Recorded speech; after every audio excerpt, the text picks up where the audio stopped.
Good evening, everybody. How you guys doing? This is good old Reverend Ordo and my partner in crime, my brother in arms, Tin Man, aka Darth D's Nuts. These nuts. Now Nah, we're, it's we're not nuts, man. Check it out. You got my red rocket, the big old can of Meth Monster Blue. oh hell. We're doing part 2 of the What WTF series. It is titled Erika Kirk's What the F. Now,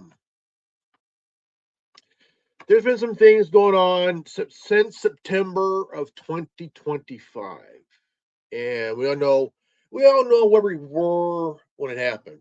It's kind of like, where were you when Kennedy got shot? I wasn't even born yet, man. Holy crap! You I know, was I was still a nut in my daddy's balls. there you go. But yeah, I mean, there's a lot of things that there has been a lot of really looked into, and let's see. There's a lot of connections with Israel. Yeah. Jared Kushner, right? Okay, you got Erika Kirk, her own connections. Jeffrey Epstein. He Yes. ain't really dead, folks. So Well, that's speculatory, but a few things we do know definitively is that definitively, Charlie Kirk was very much opposed to the war and any conflict with Iran. He was very much opposed to the Zionist idea. He was pulling away from that. He refused to take the APAC money when it was offered to him. And then when he died and Erika Kirk took over, all of a sudden, TPUSA is now pro-Iran conflict, pro-Israel, and took the APAC money. Okay, this much we do know definitively.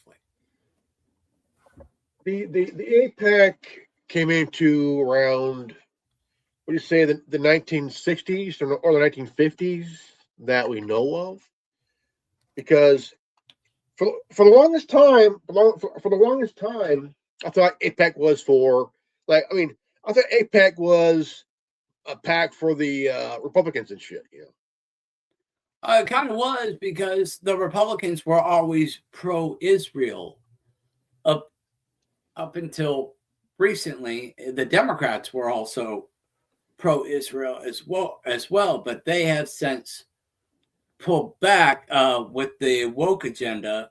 That'd be probably one of the few things that I would agree with the Democrats on is pulling away from Israel, no longer funding Israel, no longer helping them monetarily or militarily. I could say that would agree with the Democrats on that front, but Republicans, especially the seasoned veterans in Congress, your rhinos and neocons and all that, they're still very much pro-Israel. Trump is pro-Israel and is using Erika Kirk and Toilet Paper USA as kind of their Christian poster child for the Christian Zionist movement. It seems all too much of a coincidence that Charlie Kirk winds up dying and Erika Kirk becomes Trump's poster child for the war in Iran and the pro-Israel agenda. Exactly. What do you think that? Now, there's been a lot. There's been some things around Laura Loomer, who I love to death. Like I would love just her, but Calm down, buddy. Kidding aside. Just so everybody knows, Rebin is not wearing any pants and he is jerking it off camera. Cut me, good thing. But the thing is, Laura Loomer is.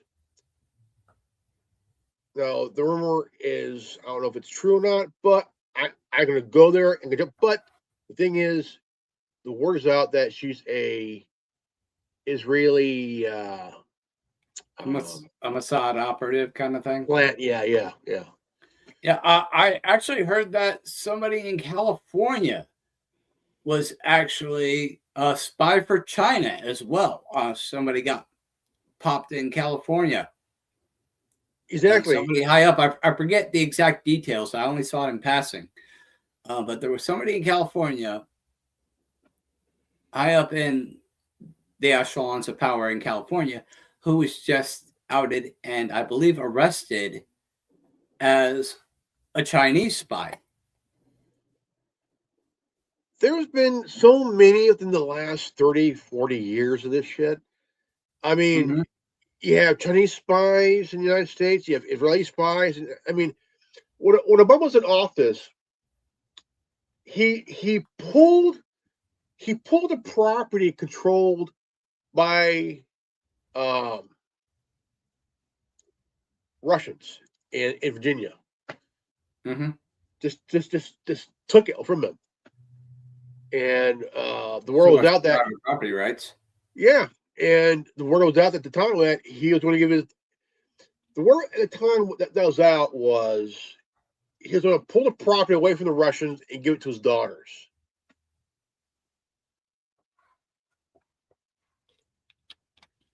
Which was like, that's stupid. That's nepotism. It's nepotism, you know.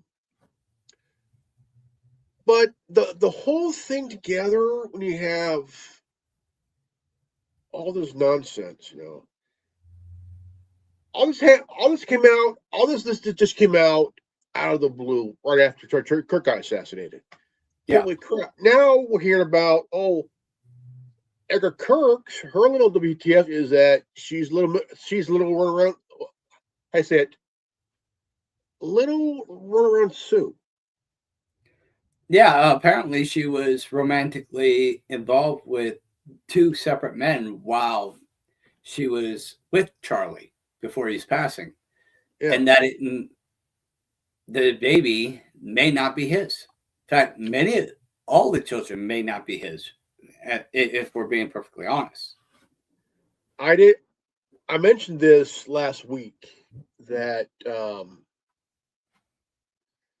that the parents of Charlie Kirk may want to do a DNA test on the kids. Yeah. To see if they're grandkids, because no one, little Miss run around Sue, she had ties to Israel, ties to a couple guys that one of them is actually working for the Daily Wire, and he may be someone to look at because the way it is, this guy is sitting on some simmering information that could probably scorch earth her out of the water, man. You know, she dated this guy, and he worked for Triple USA, and then all of a sudden he left. Went back to went back to the Daily Wire, and it looks like he has some simmering information ready to boil to the top. And I think he might be the second person to blow the fucking whistle and blow it wide open. That is a possibility. And Candace Owens, she used to work for the Daily Wire and has since gone independent and runs her own operation out of her house now. But is he going to take that to Candace Owens, or is he going to release it on his own? What do we know about his plans to release any given information?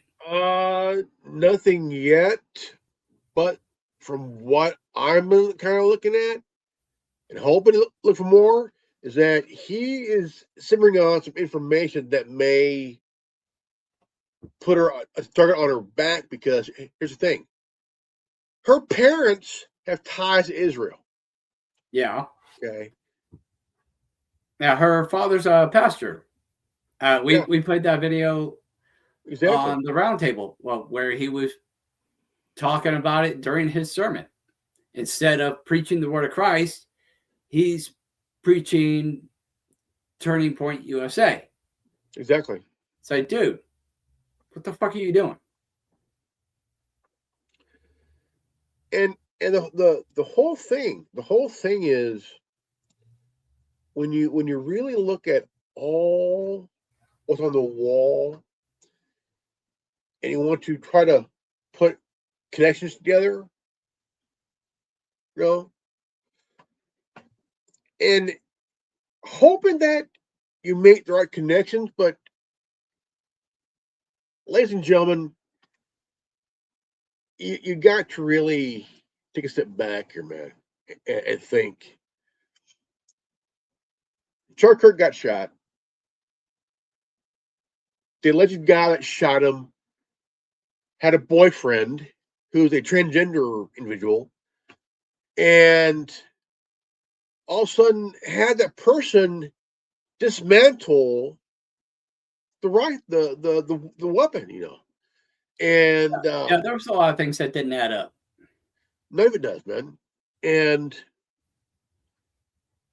she says, "Forgive him." Come out. If she says forgive him, is she talking about the guy that allegedly shot Troy Kirk, or somebody that actually did shoot Troy Kirk? Yeah. Well, as far as the general public is concerned, it was Tyler Robinson who shot Charlie.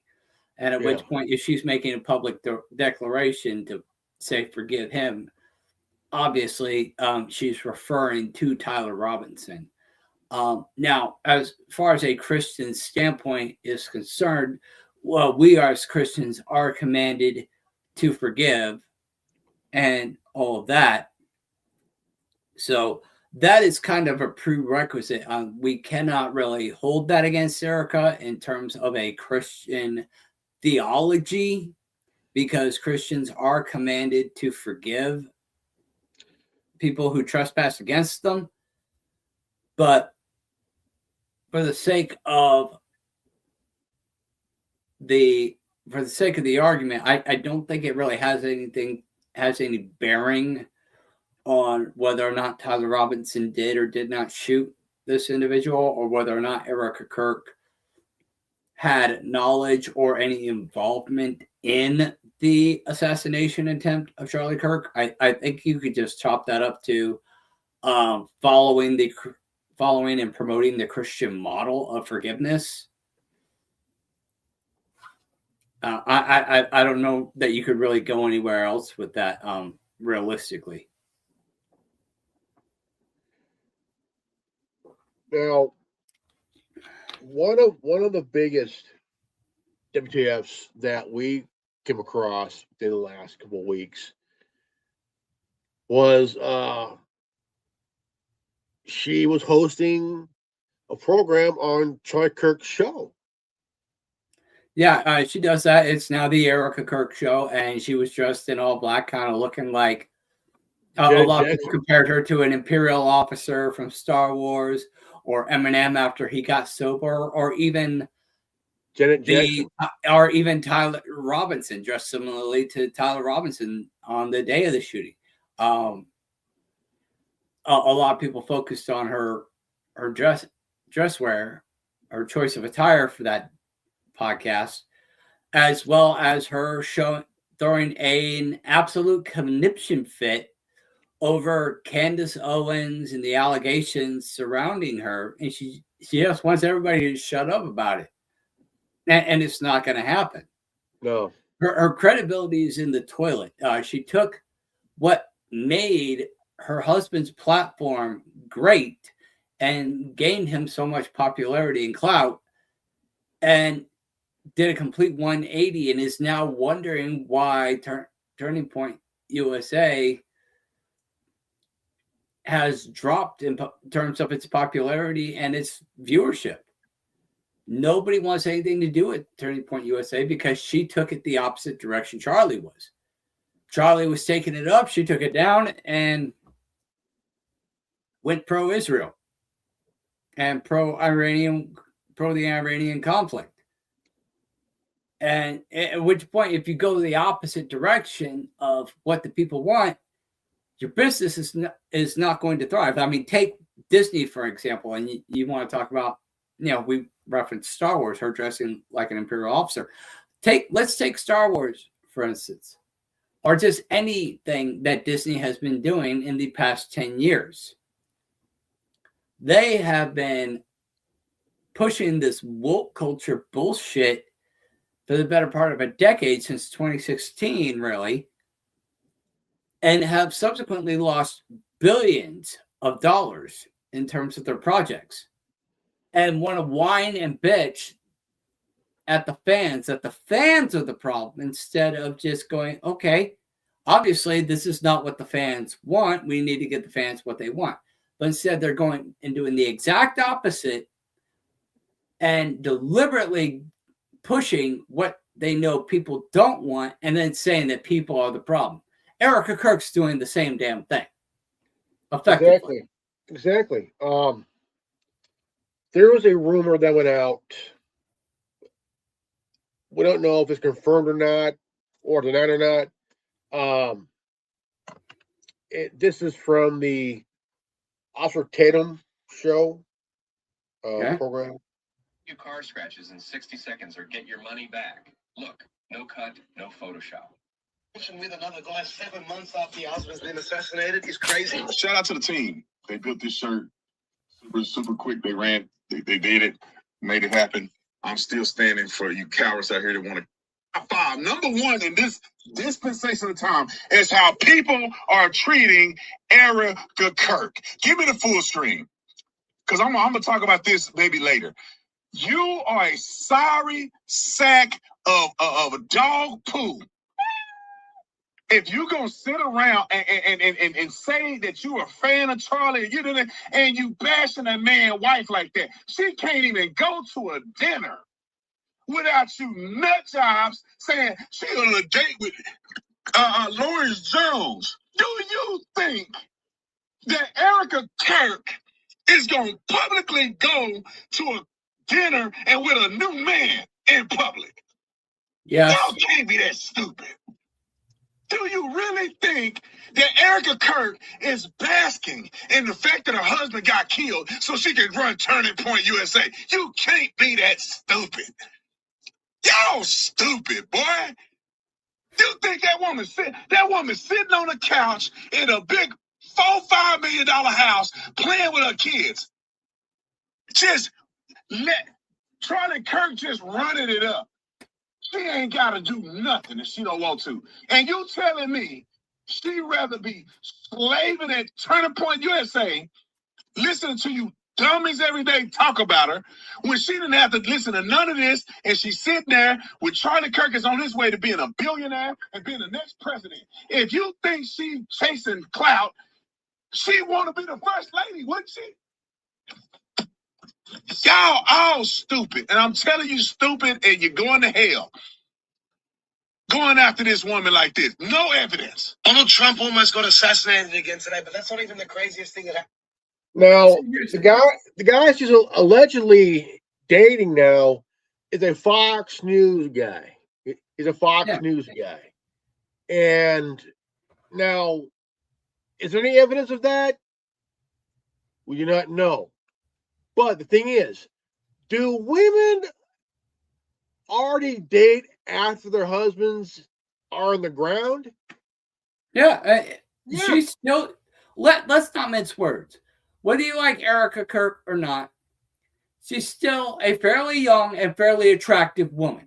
Yes, she is. And there are going to be people out there who would love to get in that box. Okay, they would love to be able to position themselves in with her and be able to benefit from her popularity and her influence and her networks. Okay, and this guy is talking about, oh, she could just sit in the fucking mansion and play with her kids all day. No, she can't. You got fucking bills. You think property tax on that fucking mansion ain't gonna be fucking due every year? You think the utilities and the grocery bills aren't gonna be due every month? Yeah, that shit costs money. And a lot of it. So she's gonna have to keep the revenue stream coming. Because let's say I had $1 million, but if I spend $10, I no longer have $1 million. Right? Yeah. Okay, just because you have $1 million doesn't mean you will always have $1 million. The more you spend, the less you have. Okay, and smart business, you gotta keep the money flowing in, otherwise it will eventually run out. And again, she is still fairly young, and her kids are especially young. You gotta keep the money flowing. So naturally, she's gonna be running Turning Point USA. And what's more beneficial to her? Becoming the next first lady, which I don't even know that Charlie Kirk was even considering a presidential run. That's the first I've ever heard of anything like this. That Charlie might have been considering a presidential run. Not to say that he couldn't win, because he probably could have. But I don't know that he was ever even considering a presidential run. And at which point, what is more profitable? Being the president of the United States and subsequent first lady, or having a steady paycheck from AIPAC and other subsequent pro-Israel contracts. And all you got to do is pop on camera every now and again on your late husband's show. Yeah. And play the poor me bullshit. Okay, we got some comments here. We got Curzero saying Mayor Alice Guo or Mayor Aileen Wang. Okay, we got both did the same thing, just recently, supposedly. We also got gatekeepers are creepy. Hey guys, good topic. Erika Kirk is a hot mess because of her. Did you see the Charlie? No. Did you see that Candace Owens is saying that she's now being gang stalked? She's been talking about this. Yeah, she's been. That's actually been happening for a long time. Being followed by Egyptian planes and all that. That was actually addressed by Jones. That's why her and Jones had a bit of a spat a while back, because she was actually making some really kind of out there claims about a lot of things. And at the time, Jones was still kind of on the pro-Trump train. And, there's no evidence yet to suggest that Israel had any involvement in the assassination of Charlie Kirk, while everybody else was already going down that road. Jones was still kind of hanging back, and there was kind of a bit of tension between Jones and Candace Owens there, but I believe that has since been remedied. The Egyptian plane thing, that turned out to be a bust. But as far as everything else goes and Israel's subsequent involvement, it's looking more and more like that. And it wouldn't be surprised if Candace Owens and others were being gang stalked. I mean, Jones talks about it all the time, that he and others are always getting swatted, and people calling SWAT to his fucking house and shit. So it would not be surprising if Candace Owens, given her popularity and how controversial she is, if she wasn't receiving some semblance of backlash. In fact, I would be very surprised if she wasn't receiving any semblance of backlash at this point. Tim Pool, he's been swatted multiple times over a couple of years or so, and even got swatted while alive. And the guy was part of Occupy Wall Street back in 2011. Yeah, that was 14, 15 years ago. Yeah, about 2011. Yeah, and that was about the time when we started, man. I started in November of 2011. Yeah, I started about 2011 myself. I was trying to get things going back when I was Resistance 2058. And then I met you and several others through interesting circumstances. Oh, yeah. I mean, the circumstances we went through was, I could say it was our moment at the time. That definitely our time to shine. Time to shine, yeah. And here you are now, man. I mean, 15 years later, it'll be 15 years in November for me. Shit. I remember hearing a lot of crazy ass gossip about this person that did this, who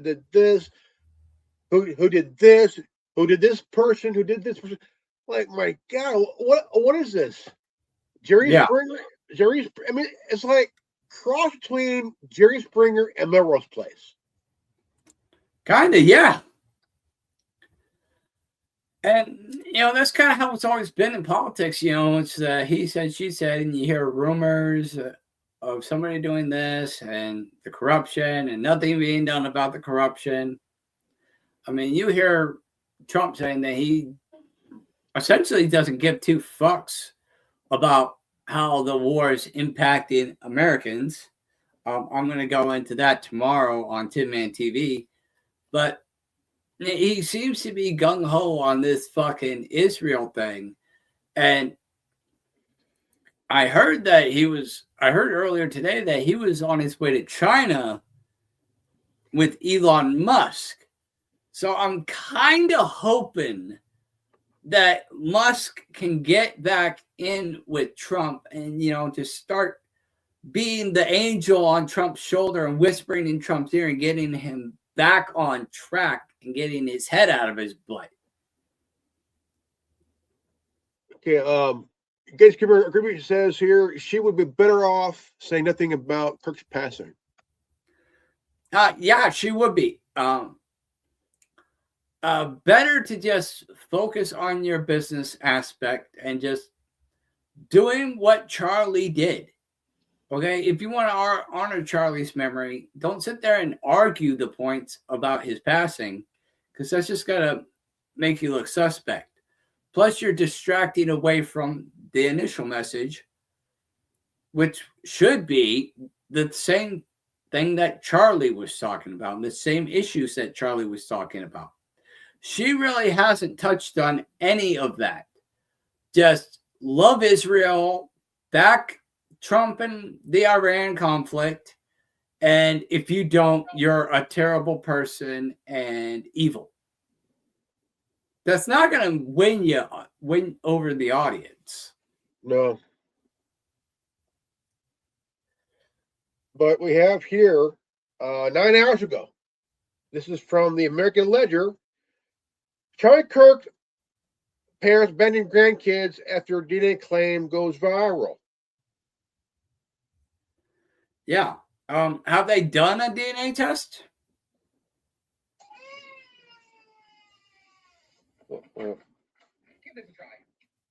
Where are Charlie's parents? Who are Charlie's parents? I think that is a question that we have all asked. Matter of fact, let me just take it a step further. Where are his cousins? Everyone thought the story ended after Charlie's passing. But instead, the internet uncovered a trail of rumors, resurfaced clips, and unanswered questions that only made the controversy bigger. Now, social media is completely divided as shocking claims about Erika, Charlie's family, old relationships, and even rumored DNA results continue spreading everywhere online. Now she's saying that the kids aren't even Charlie's. So basically, Erika Kirk was left with no will money, no merch sale money, nothing. After Charlie Kirk was assassinated, he put that his children are going to get all the money. From hidden pregnancies and resurfaced audition tapes to strange timeline questions and growing tension with Charlie's parents, people are digging through every interview, screenshot, and public appearance looking for answers. And the more details that surface, the more intense the debate becomes. But what's actually true? What's being exaggerated online? And why are so many people convinced there's more to this story than anyone expected? In this video, we're breaking down the viral claims, the resurfaced footage, and the moments that pushed this entire situation into full... Whose kids? are these. Erika Kirk provided this as proof of where she was. Internet chaos. So now people are saying Charlie Kirk's parents have completely backed away from the custody battle with Erika, and the timing has everybody talking online. A lot of viewers expected a long legal fight, but this sudden move sparked a massive wave of rumors across social media. Most people are not framing it like they stopped caring or simply gave up. Instead, the internet is locked onto one explosive claim that allegedly changed everything behind the scenes overnight. Hi. Hi! Good morning, America. I've lived in China. I've lived in Chongqing. I've been to Romania. I've been to Croatia. Lived in Puerto Rico for a little bit. Really handsome. You look gorgeous. According to reports and online chatter, an alleged DNA test supposedly showed they had no legal standing because the children were reportedly not biologically connected to Charlie. That rumor alone sent social media into chaos. Some people were shocked by the claims, while others started pointing at details they believe had been overlooked for months. Critics have brought up the lack of publicly shared maternity photos, along with resurfaced clips involving Erika and her former partner. And many online users say those moments suddenly look very different now. For a long time, people online kept questioning whether Erika and Charlie really had children together, or if parts of the timeline never fully made sense. Now that Charlie's parents have reportedly stepped back from the situation, Erika is facing the spotlight almost completely on her own, and the pressure online is building fast. What once sounded like a clear story is now being picked apart piece by piece by critics and commentators across social media. Hid. Not because I was embarrassed. Not because I didn't want anyone. Yes, we did keep it very private. The biggest question spreading everywhere right now is whether Charlie himself ever had doubts about the situation behind the scenes. And if he did, many people are wondering if those conversations ever happened privately with Erika away from the cameras. Things got even more heated after some online commentators claimed Erika may have unintentionally fueled the rumors herself during that widely talked about CBS interview. During the interview, she openly spoke about staying out of the public eye during her pregnancies, and that one comment instantly sent social media into a frenzy. The moment she used the word hid, online speculation exploded. Yeah, it's not uncommon for celebrities to try to keep elements of their personal life private, to one degree or another. I mean, a lot of people want to keep their professional life and their personal life separate. And in the case of Erika Kirk, that's very difficult given the murder of her late husband. But it is not uncommon that celebrities will try to keep their personal life separate. I mean, what is it? Not Harold Ramis, Rick Moranis. He was a very private person, stepped out of acting to take care of his family. Exactly. Pee Wee Herman struggled with cancer for years until his passing. Was very private about it, did not openly discuss it, and kept it a big secret until the day he passed. And it was stated that he didn't want people to know because he didn't want that to be what he was remembered for. So it is not uncommon for celebrity to try to keep their personal lives private for one reason or another. Now, is that alluding to any sort of nefarious activity? I wouldn't necessarily say so, but the parents stepping away from the legal battle, that is highly questionable. It begs the question of why they stepped away. You have rumors of paternity tests, but do we see anything definitive in regards to paternity tests showing that these were not Charlie's kids? And also, one question that I don't see being asked is why were his parents in a custody battle with Erika in the first place? What is it about Erika that Charlie's parents think that they would be a better fit than her to raise those children. What's going on there behind the scenes that prompted his parents to go, okay, we want custody of these kids, and arguing that Erika is effectively an unfit mother? On what grounds, even reasonable doubt, do they have to present that Erika would not be a fit mother? That is the question that I don't see being asked here. What is Erika doing that casts doubt that she is an unfit mother to the point that it could actually be taken before a county judge? Maybe there has. I mean, again, she does have some ties with Israel and Netanyahu and shit. And ever since he refused that $50 million from Israel, saying no, the money is to Israel is a death sentence to anybody. Yeah. You know, they are looking into censoring anybody that criticizes Israel. Well, I'm sorry. I criticize them all the fucking time. Yeah.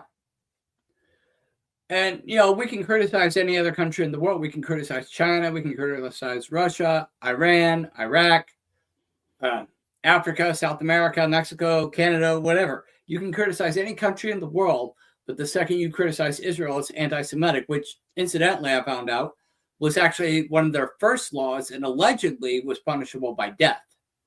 Anything that would be deemed anti-Semitic at the institution of that law when Israel was established was allegedly, again, I cannot confirm this, was allegedly punishable by death. And it seems like even if that wasn't the case, that's where they're trying to get the end result. It's definitely what it looks like. They're gonna keep throwing that at anybody who criticizes. And I said this: we have the First Amendment. We have a right to criticize anybody in government, right? Sure, we do. During the 1800s, was it? His president during the 1800s, he said he tried to ban any criticism of anybody in government. Well, Supreme Court said, "Hey, you can't do that because it's a First Amendment protected speech, and you can even give the cop a middle finger." Yeah, it's still free speech. Yeah, it's and they try to sneak it past with these hate crime laws and whatnot, but it's unconstitutional because it's freedom of speech. If I want to call somebody the N-word, I can. If somebody wants to call me a cracker or Guido, they can. Okay, that is their constitutional right. Yeah, it's mean, it's racist, but it's their constitutional right. I don't necessarily agree with hate speech. I mean, you got all these liberals who are screaming anti-white. That is their constitutional right. I may not like it. It may be hurtful and it may be triggering some people to violent acts. But at the end of the day, these people still have a constitutional right to their freedom of speech. Exactly. And the United States is one of the only countries that is actually pro-Israel. And while the rest of the world is very much anti-Israel. That's point number one. Point number two is, what was my, fuck, I lost it. I'm sorry. I totally had a fucking brain fart just now. You're good, man. You're good. Go ahead, take point. I'll figure it out eventually. Come back to me. It is a. Oh, I got it. Sorry.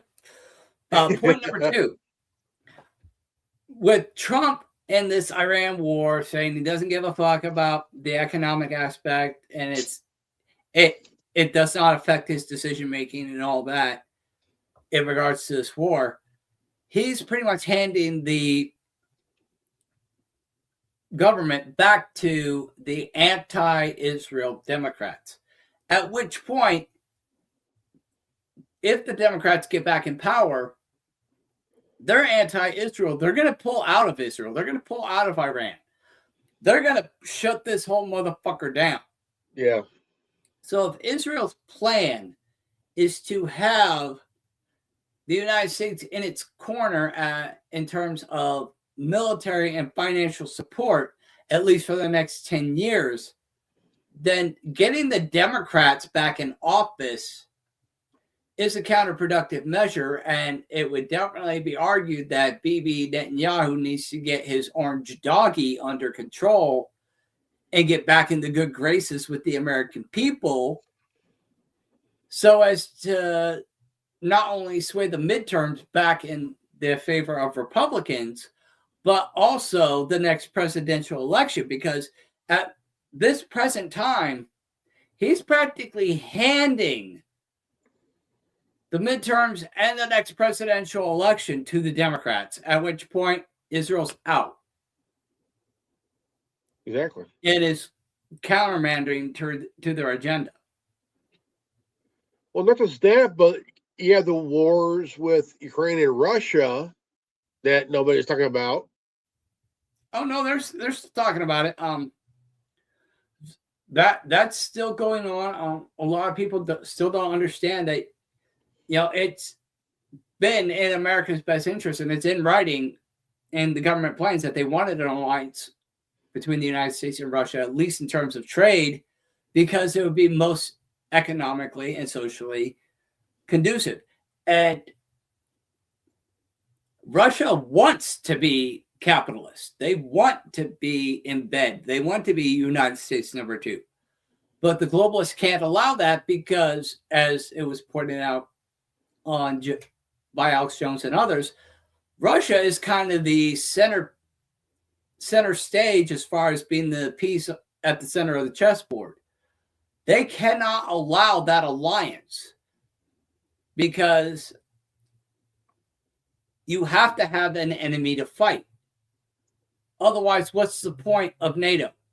Otherwise, how can all these countries pit the United States against each other and get away with all this shit and while hiding behind either Russia or the United States to defend them against their unethical actions? See, the thing is, the whole world knows the Cold War has been over since 1991. Yeah, and even then, it was just kind of like fear porn. That's all it was fucking 30 years of fear porn. But 30, 40 years of fear porn.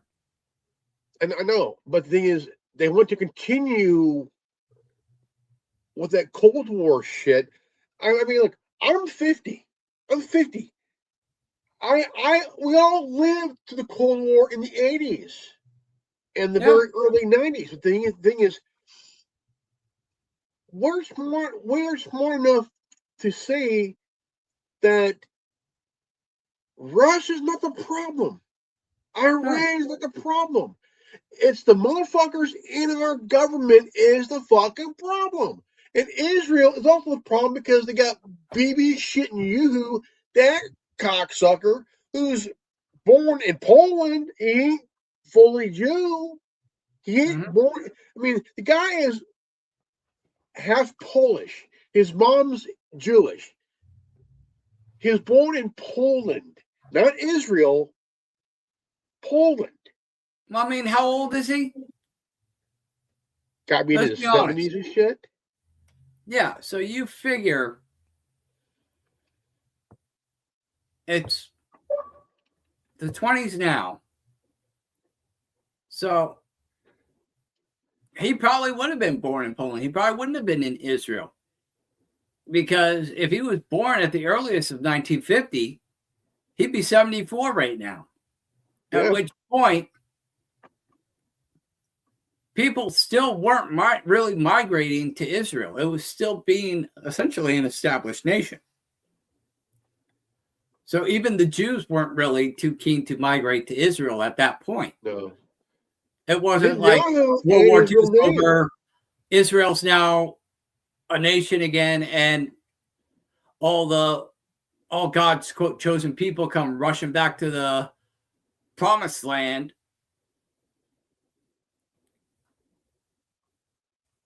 Netanyahu ain't his real last name. No, he changed his last name, just like the Rothschilds changed their last name. Yeah. And they want to sound more Jewish, but they were again, they married into Judaism, just like my uncle married into Judaism. Okay? My uncle's wife is Jewish. My uncle wasn't born Jewish. My grandparents weren't Jewish.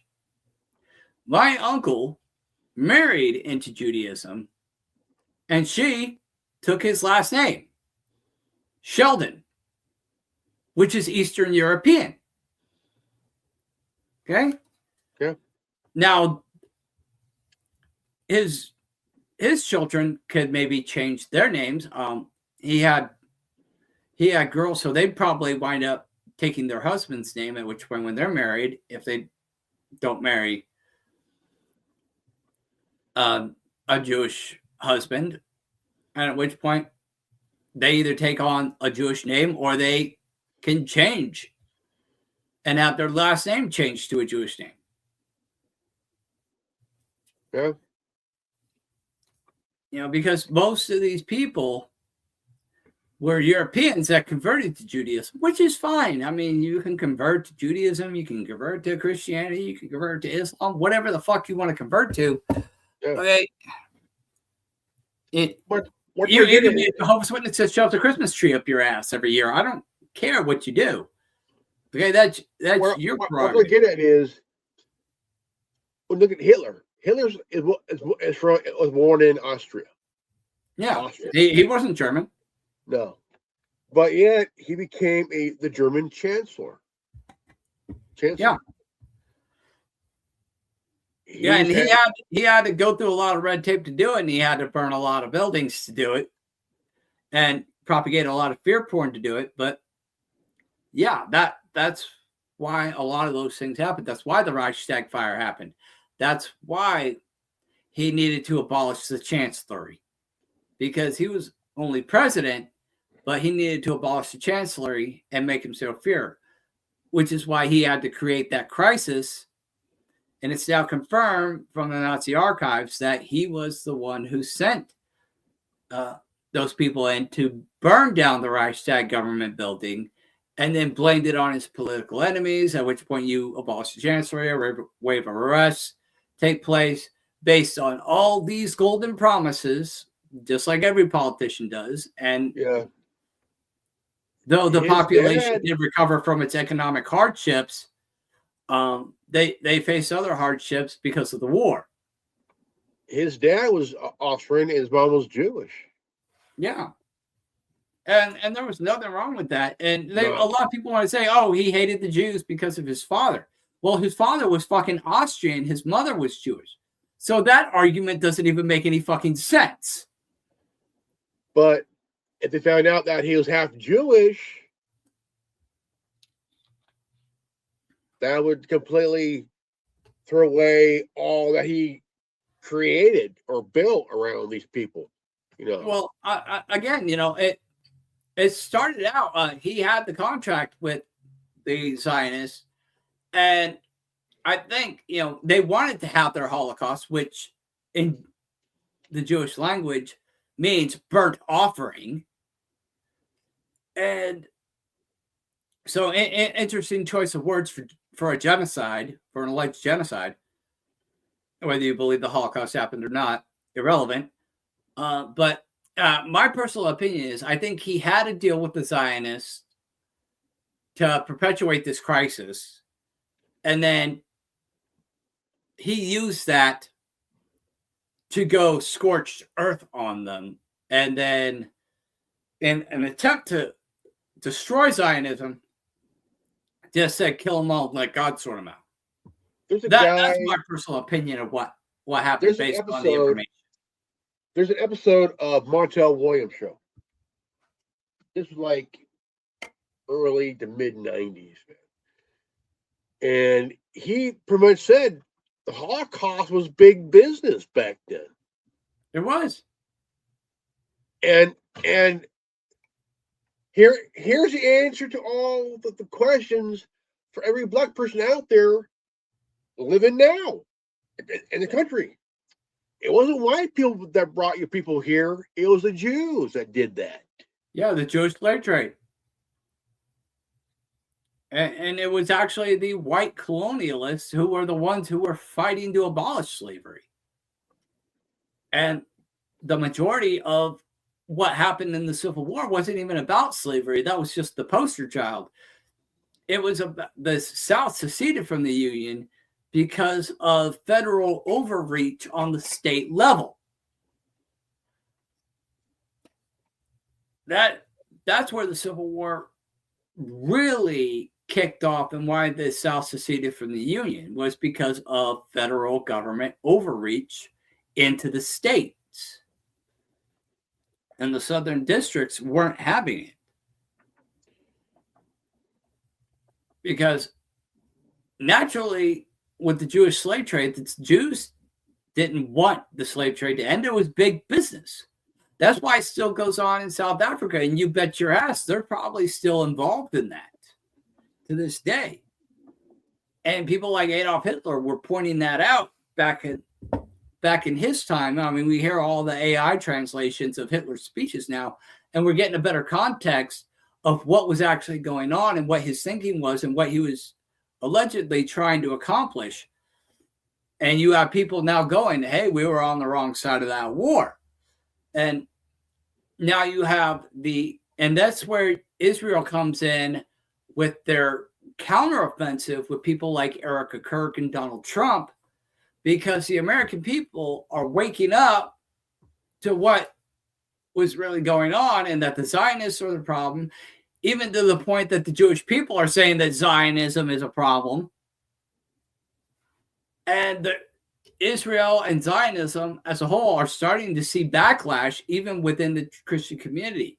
So that's why Erika Kirk is such a vital character in this whole thing, and why she has that AIPAC money, and why she's the poster child for the Trump administration and the Iranian war. Because I have right here it's the counter argument. It's the information war. I have right here a 1992 Holocaust episode of the Montel Williams show. Okay, go for it. Building, for example, Cyclone V was there to try and cut.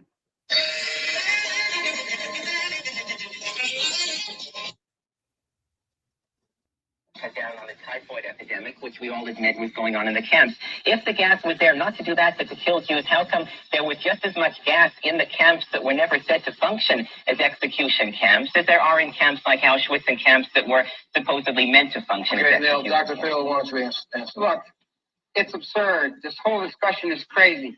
We can't come in with the mountains of documentation and reports and. Well, on that note, I mean, you look at Auschwitz. Wasn't there a documentary that was done where they walked through Auschwitz and showed? Okay. So Dr. Phil, we refuted the fact that this man. The question boils down whether there was Cyclone B gas used or not. So in 1988, for a fee of $35,000, he went to Birkenau and he scraped the walls and he did some hocus pocus and he came out 50 years later with the statement that there was no gas, and the court in Canada in which this was tried threw it out and declared him a non-expert. Wait, sir, we can't hear you up there. Okay. This is a matter of record. All right, Dr. Phil, let's stop there for a second. Okay. Anna, you've been trying to get in. Go ahead. I am a living proof of this. I was age of 13 when they took me to Auschwitz with my family. I'm the only one who survived, and I was not too far from the gas chambers.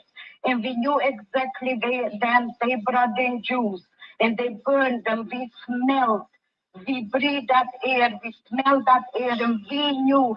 We used to say to each other, you see, we are burning the Jews. I was not too far from the crematorium. When it happened. When it happened, and I was 13 years of age. At that time, my whole family is wiped out. Yes, the Holocaust is big business because Germany is so far has given the Jews, I think, at least $200 billion. So it's big business. And some of you are still getting $1,000 a month. And a lot of people don't know this. And then people don't realize who brought the slaves to America. They were Jewish ships. Wait a minute. That's a whole nother See, thing. what I'm saying then from Montel was, a bunch of propaganda. It's like, You brought him here later. I mean, you talk about Auschwitz, okay? Yeah. You have that gentleman who did a documentary touring through Auschwitz. Why the fuck was there a swimming pool that it's not even on the tour route? Okay, why is it that the facilities that were said to be gas chambers look more like bathrooms and were not in any way equipped to contain or ventilate the gas that was allegedly being used? And where were the chimneys and furnaces at Auschwitz that were allegedly burning the Jews? At which point, are you burning the Jews alive? Or are you gassing the Jews? Are you taking them out back and shooting them in front of a firing squad? You got all these different conflicting stories of what happened at Auschwitz. Now, you can sit there and say that any number of things happened at Auschwitz. Anybody who was there can sit there and say whatever the hell they want to perpetuate some sort of fucking narrative. Okay? You can, let's use a good example. The Biden administration. Everybody in the Biden administration said that Biden was competent and was running the country effectively, when in truth, he was completely fucking incoherent. Yeah. Okay, so a person could say whatever the fuck they want, especially where money's involved. Especially things like APAC. Now, I don't know what happened during World War II and the Holocaust and what happened at Auschwitz, but I will raise the questions. Give me a minute, man. Give me a minute. Go ahead. Okay. All right, you handle that. I would go on and say, how, if these things did happen, how can we argue that there was no chimneys and furnaces to burn these people? How come the facilities that were allegedly gas chambers were clearly not equipped or showing any evidence of having been equipped to contain and properly ventilate the gas systems? It doesn't make sense. And, and why was there a swimming pool at Auschwitz?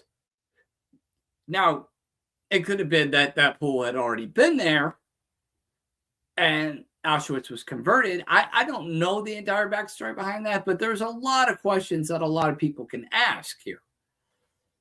And with, again, the advent of AI and translating the Hitler speeches and finding out that it wasn't necessarily the Jews that he was trying to get rid of, it was the Zionists, and he was initially just trying to get them out of these respective countries and into Palestine effectively. It begs the question as to not only what really happened there, but what's happening now with people having access to this information, because this information is all widely available and shapes the opinions, regardless of what did or did not happen in history. Depending on what information a person gets is going to shape their opinion.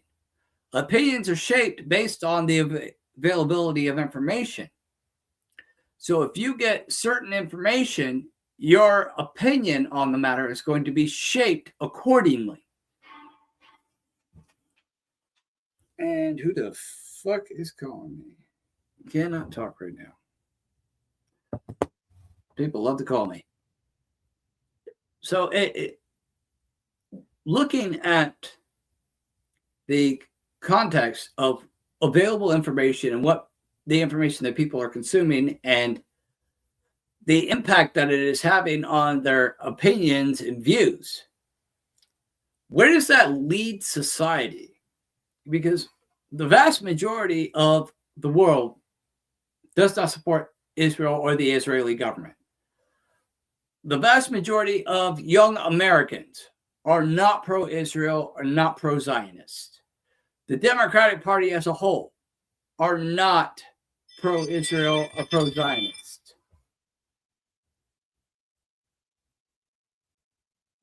So it begs the question, where does this go? And at which point you have people like Erika Kirk and the Zionist churches perpetuating the narrative and serving as a counterbalance. Because I don't think anybody really wants to see a Holocaust take place. I don't think we want to see a repeat of World War II. And if the events of World War II, regardless of whether or not they did or did not happen, I don't think anybody wants to see those things happening, period. Whether they did or didn't happen in the past, I don't think we want to see them happening in the here and now. Because most people, most of the Jewish community are good, honest, hardworking people who are just trying to live their lives.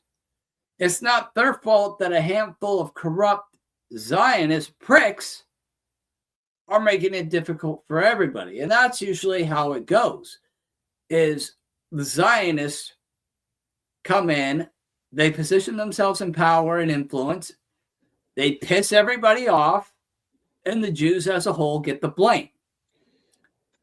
And I think that's a system that is continuously being perpetuated, and we need to serve as a counterbalance to that and place the blame where it belongs, which would be on the Zionists, not the Jew.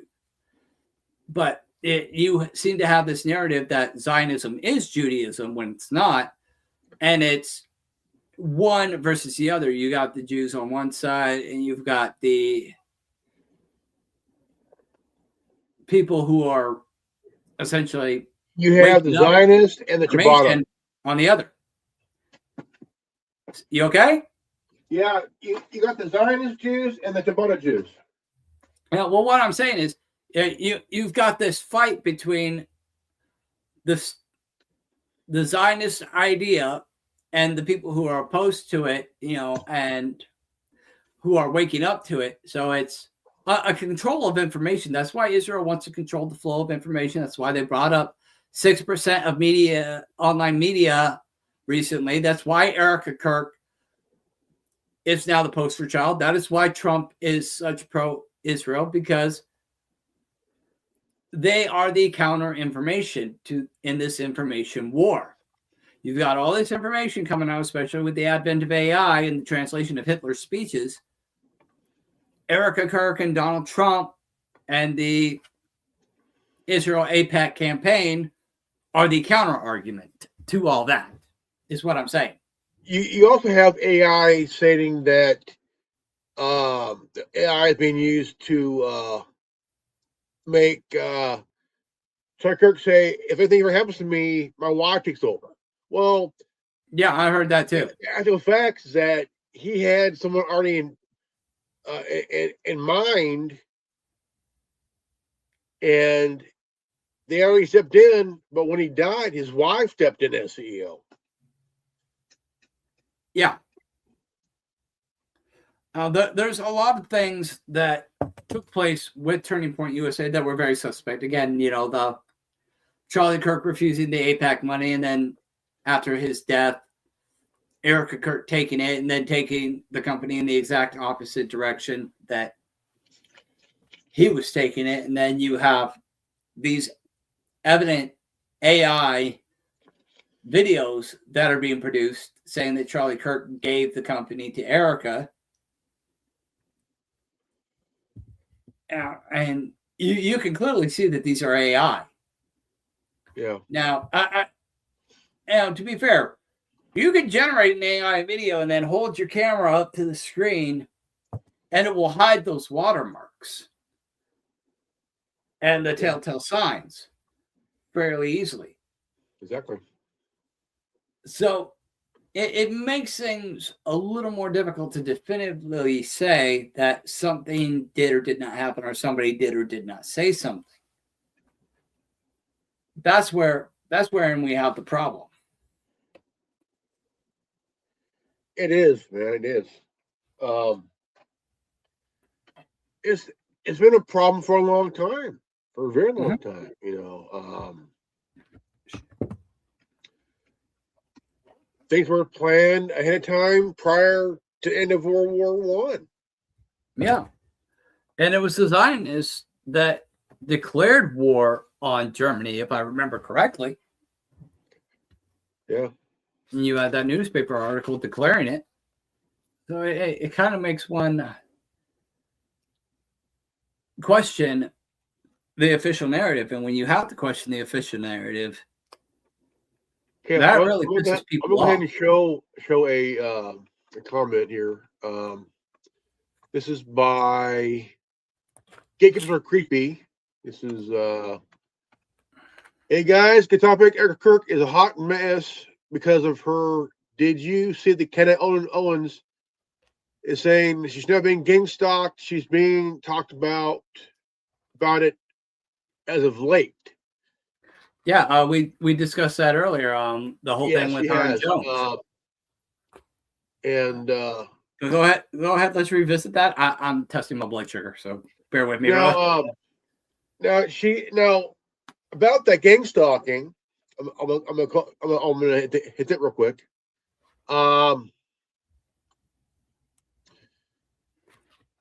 It's been talked about as of recently. Yeah, it's something that's been beaten to death, effectively. Yeah, it's been talked about like crazy because it needs to be talked about. It does. Because how many people are suffering from it? Quite a bit. People, you know. And it's not good. It's a government sponsored program. And there we can say who's to blame for that? Robert Duncan for that program. Yeah, and you notice Trump ain't doing jack squat about it. No, he never did, never will, because why? We're a law and order country. Yeah. Is law the law order means you're threatening. Oh, damn. You're threatening countries like Cuba and Greenland and Iran and Venezuela and shit and Mexico. They ain't law and order. That's straight out terrorism right there. Pretty much. Keto bread shot my blood sugar up to 192. What the fuck? Yeah. I'm gonna retest right now. Okay. Make sure it wasn't Oh, really? Oh, really? Come here. Come here. Come here. Come here. You want to say your piece, huh? You want to say your piece? Here. Say your piece. Come on. Come on. Say your piece. Look. Say your piece. See your shirt? Security. No, it's saying 210. Security. Bro. Nice. Are you security, huh? Are you security, huh? Are you security? Are you security? I don't know what the hell that's about.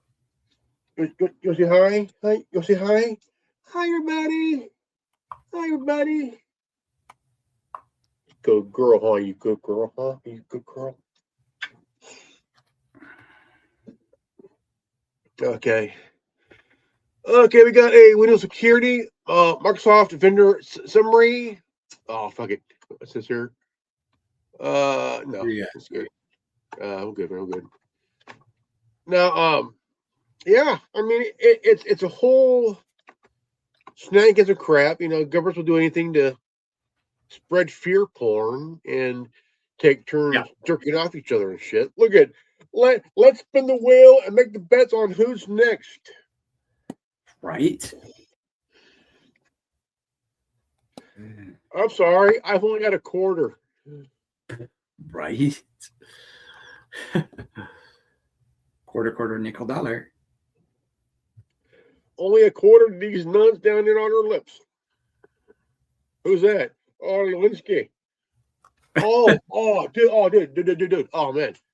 What you got? I seen a kind of a weird picture, and it is allegedly of Hillary Clinton already dead for being hung and Gitmo.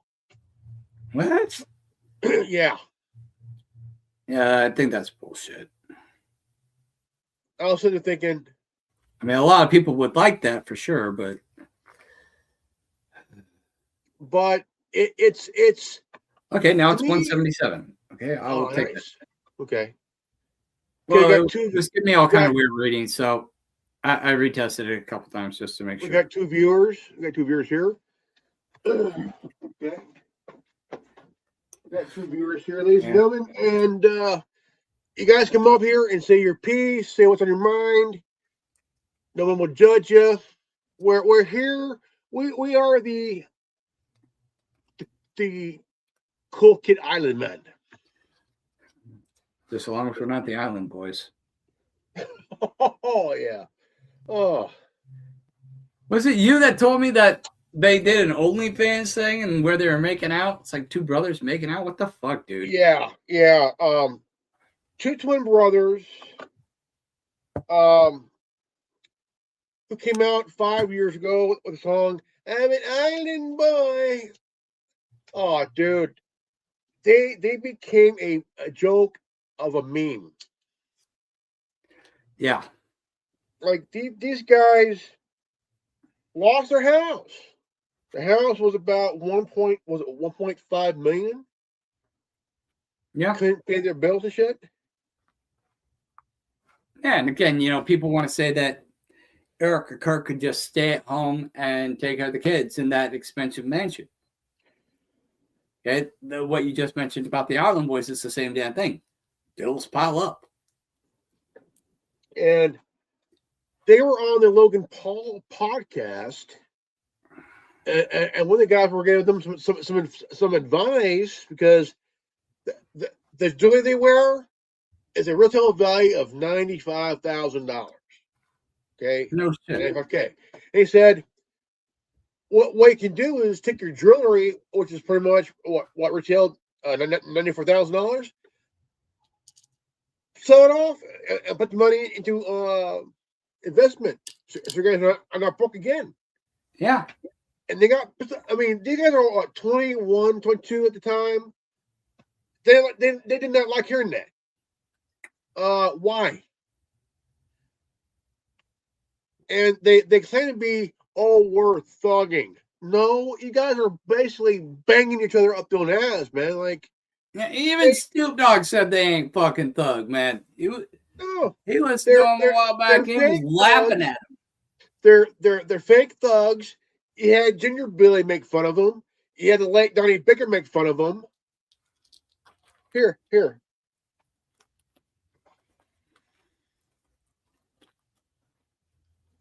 Okay, let's see here. Okay.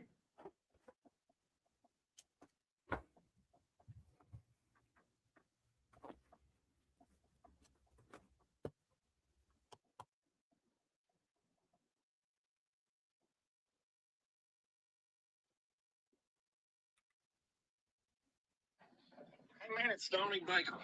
I'm gonna catch my breath because right now I'm so upset and disturbed I could box ears on a humane puppy.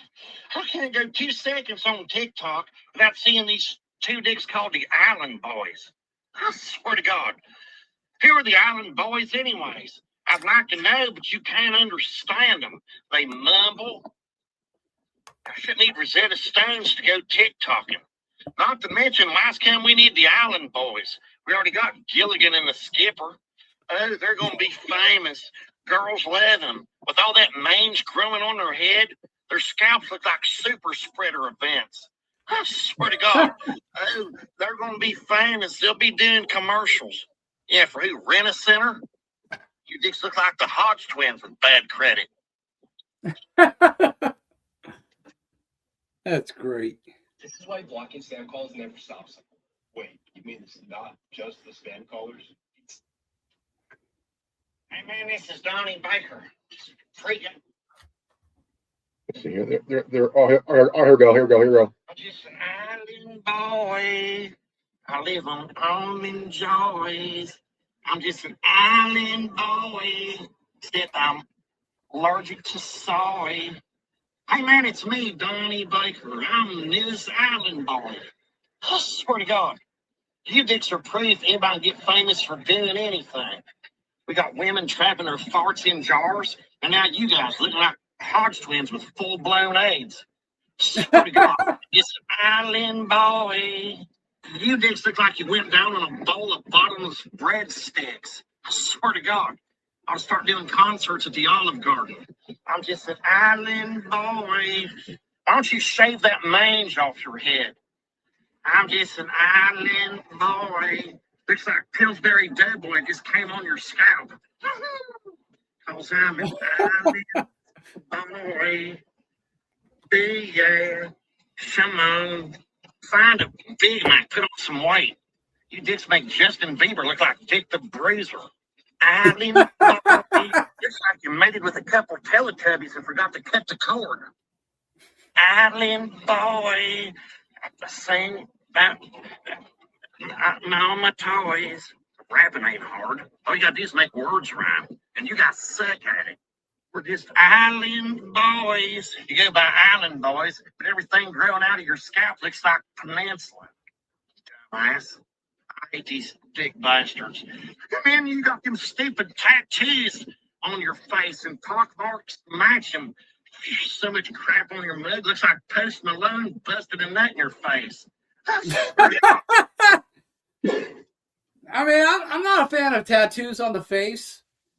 The only tattoo I thought was badass on a person's face was when the Undertaker did a guest appearance on Poltergeist: The Legacy, and he had these flame tattoos coming up from his eyes.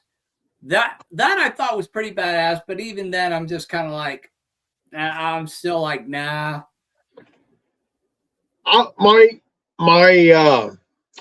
late cousin's youngest daughter, she has tattoos all over herself. She looks like a fucking walking billboard for gangbangers and shit. Well, I mean, I've got tattoos myself, but you know, they're not all over on my face. And you know, when I go to work, I've got my uniform on. My tattoos are covered. So, I mean, I am maintaining some level of professionalism. Yeah. So, like, I don't know that tattoos on the face. Like, I never really vibe with that. It's never good for anybody. I mean, especially when you're employed or looking for a job. By the way, holy crap! Yeah. You look like a billboard for Epstein Island and shit. I don't think even Epstein Island would take it. They only want innocence. They're you know, the one thing that really gets me is that I'm a big fan of the whole paranormal, true crime shit. I mentioned this before. There's a guy that runs a channel called Paranormal Files and Conspiracy Files. Okay. And they wanted to do a paranormal thing at the ranch in New Mexico, Zora Ranch. And hold on, I got something for your ass. Keep talking. All right. But the local law enforcement kind of like scared them off because the way they act like they're on the payroll of the estate of Epstein, man. Like shit.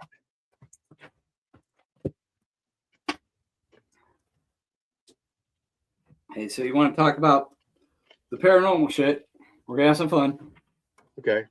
Carry on. I'm ready. Oh, dude. Now, You know what this is, right? Yeah. It's actually got EMF detection on it.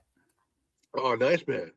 I want to throw in a thing about Zach Bagans. He got in some hot water over the years. now a lot of fans of Ghost Adventures are wondering what happened between Zach Bagans and Nick Groff. Nick Groff explained that. Now here's how it happened. Okay, how it all happened with the show. Nick Groff wanted to come up with an idea for a show, and so he came up with the idea of Ghost Adventures. It was his idea. That was Zach Bagans. I don't know what just happened. It just beeped and shut off at me. Zach Bagans was a wedding. He was a wedding DJ. Okay, when you watch a show and see him talk about his life, it's all for TV, folks, not for real. Yeah. Now, Nick Groff is one of my favorite people in the business. Okay, he had a show on Destination America, 2 shows, and they got canceled because of the merge between Destination America and the Travel Channel. And so Zach Bagans I got him fired, all this stuff. I ended the show. Here's a guy who calls himself the dawn of the paranormal universe. Dude, go fuck yourself, man. I've always been a big fan of the paranormal shows, you know what I'm saying? It's like you're kind of wondering because I mean we all want to know, is there life after death? It's a good question.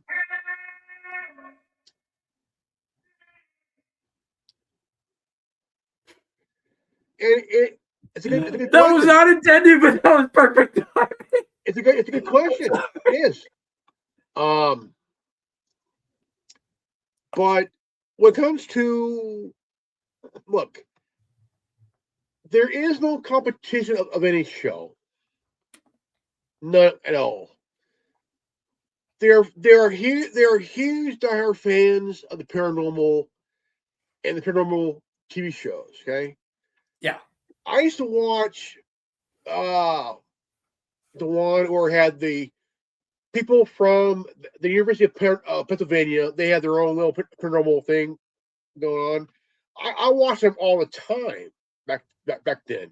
They were good, you know. Yeah. I watched Celebrity Ghost Stories, you know, and it was awesome. It was awesome, you know, really cool. And then all of a sudden he had Ghost Hunters on Sci-Fi. Awesome show. Loved it still, you know. Yeah. Then all of a sudden, Ghost Adventures. Me and my son would watch that every weekend. Every weekend. You know. Then all of a sudden, where's Nick Groff? He just kind of disappeared, didn't he? It wasn't the same with other guy. It was him, that Bagans, and Aaron Goodwin. And it's like, yeah, it's like his disappearance was like, okay, that's just like really suspect. You know, open an X file on him. Yeah, and then you see him on Destination America, or he's with somebody, a chick that worked with the guys in Pennsylvania at Penn U. Had 2 good shows, ran for 6, 7 seasons, went good. But all of a sudden, Zach Bagans had an issue with that, and somehow had the shows end in the shit. And then you had the Ghost of Shippertown. Yeah. That went 2 seasons.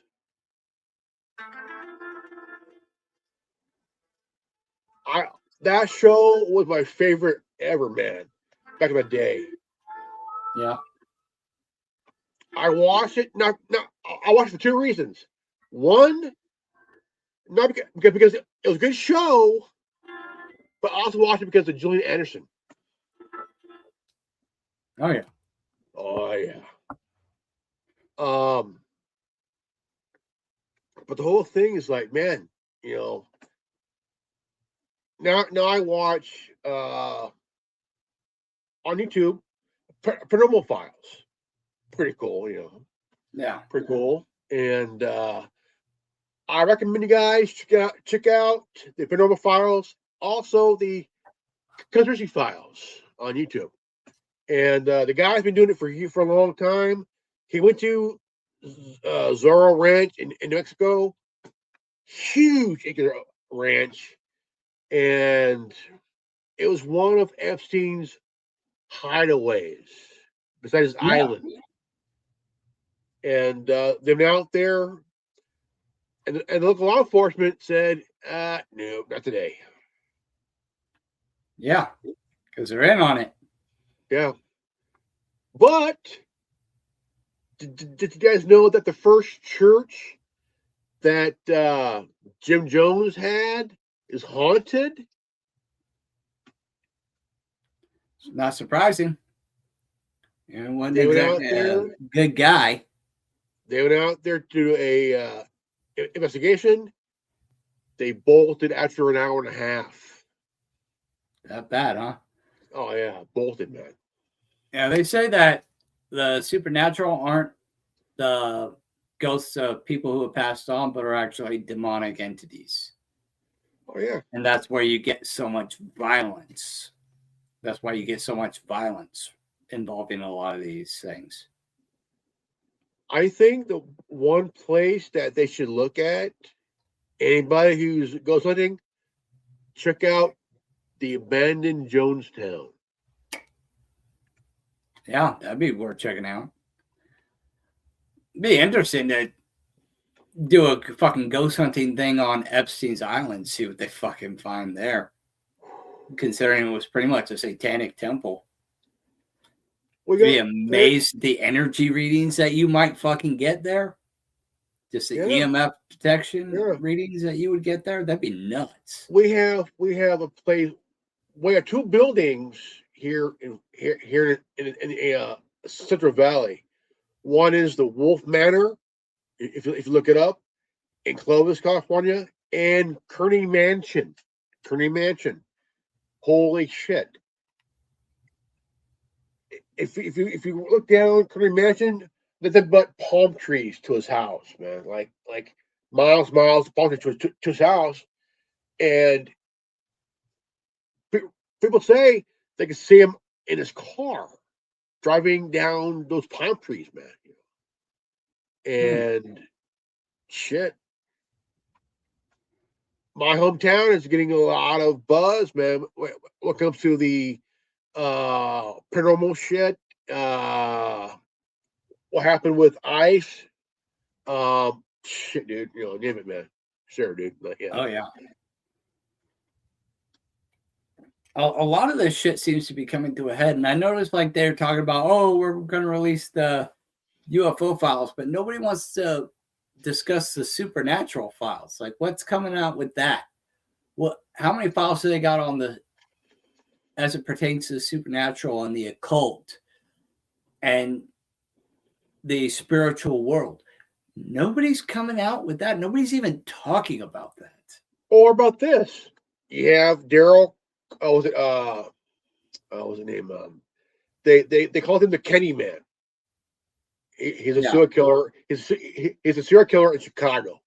Him, Darlene Gacy, and a couple other guys were serial killers.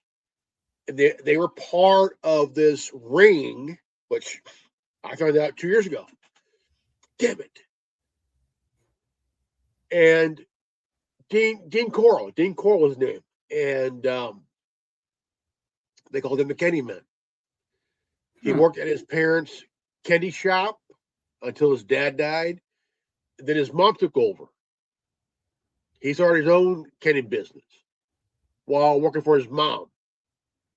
and he would give away free candy. You know, he was good buddies with John Gacy. You know, both ran a pedophile ring while serial killers and shit. You know. Oh wow!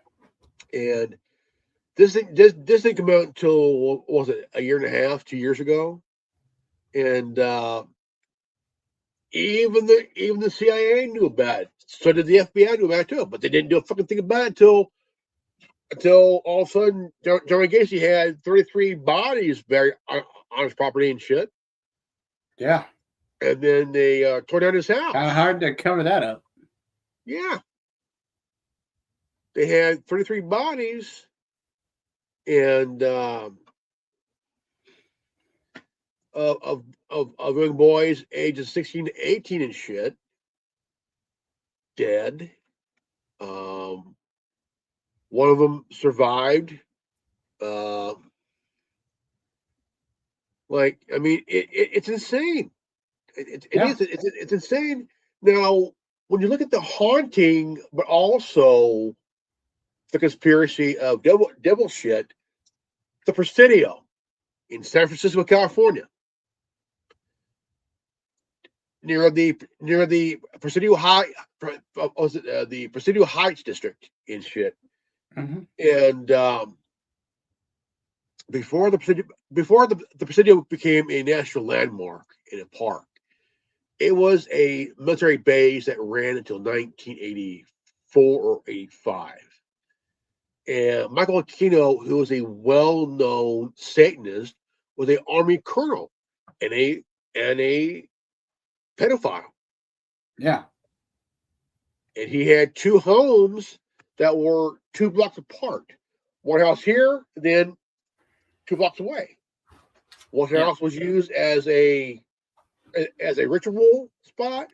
Other was a hideout for his fat ass. Did not mean to do that. And so the top part was for the records. Top part of the spot was a daycare. Yeah. They had a teacher. He was gay and a pedophile. Not saying all gays are pedophiles. No, this one was a pedophile, and he molested 10 to 15 kids. He got fired, but he ended up dying of AIDS back in '87. Oh wow! And the top part that had the records were all on fire, burnt records, all burnt. Then a week later, the daycare was burnt. What was it for? Hiding evidence. Yeah. But then 86, what was it? 86, 87 became a landmark. Yeah, it seems like ever since the advent of organizations like the CIA, our government has really taken a hard left. As the term goes. Exactly. This whole secret shadow government thing, and then fucking the Federal Reserve Act of 1913 and all that, you know, from 1913 to like the 1950s, you know, I would say was the setup. And then it's now the system we have now. Just completely corrupted and eroded. Most of them at the time when they were alive, they were devil worshippers, man. Yeah. And shit. I mean, I've been watching 7 religions that are not really Christian-based religions. They are Satanists hiding behind the cross. Yeah, go ahead and lay that out. You have the Seventh-day Adventists. The Seventh-day Adventist. You have the Jehovah's Witnesses. Jehovah's Witnesses, I've actually looked into them. They're more or less just a Bible study group with a tax status. Their only claim to fame is that when the fucking Schofield Reference Bible came out, they produced their translation, which is a fairly accurate translation into modern English as a counter to the Schofield Reference Bible. That's why so many Christians give Jehovah's Witnesses so much shit. It's not that anything they believe is wrong or anything like that. Well, It's the just acts that more they cult, oppose the Schofield Reference Bible.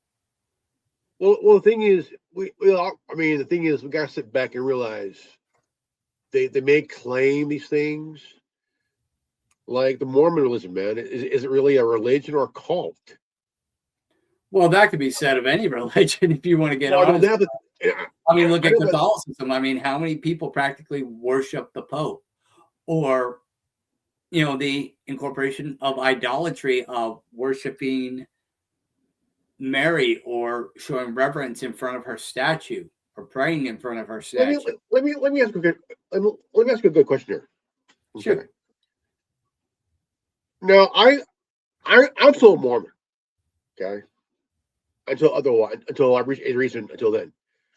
I've been a Mormon since 2003, for almost 20 years. Well, a little over 20 years. Around the same amount of time as myself. Do you think that the way we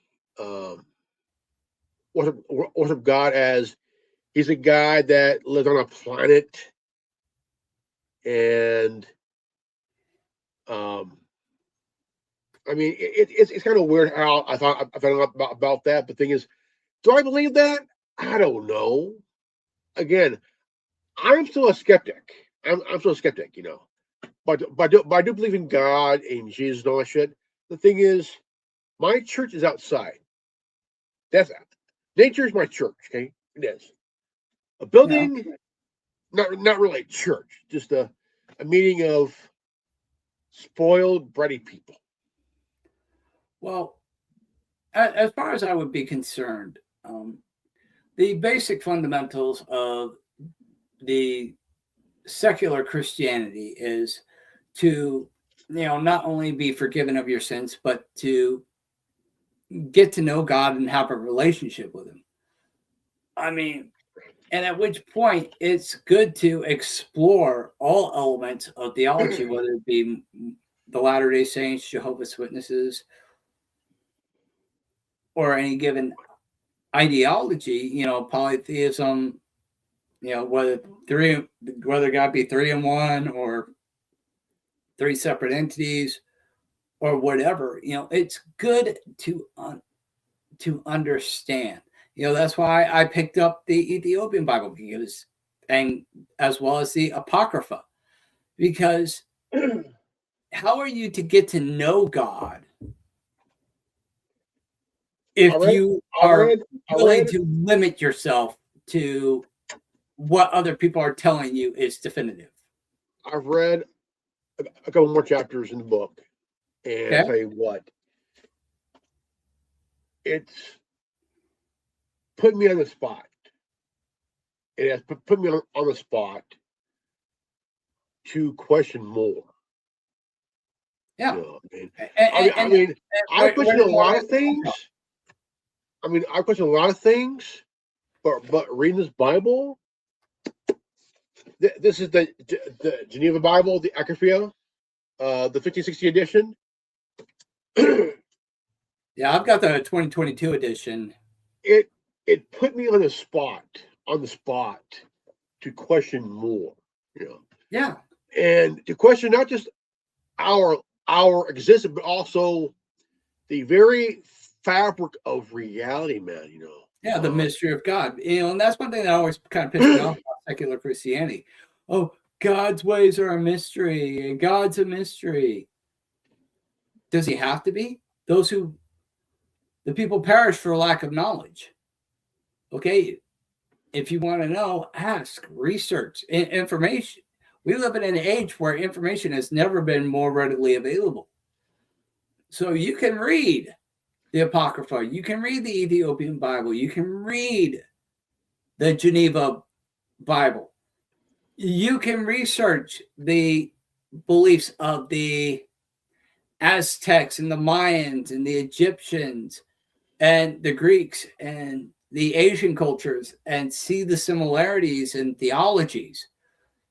Okay, one of the religions that really kind of blew me away and question and to like give so many middle fingers to these people is that it's the Unification Church. And the guy that I'm familiar.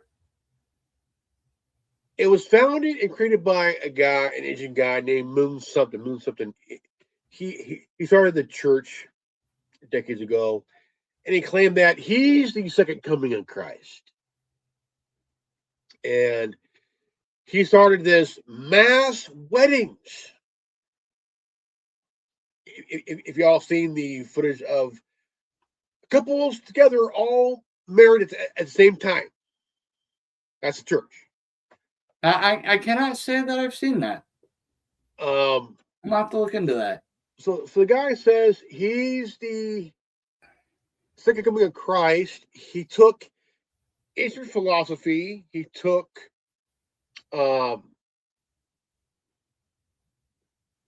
three different philosophies together and said that Jesus died on the cross, meaning his job wasn't done. Nice.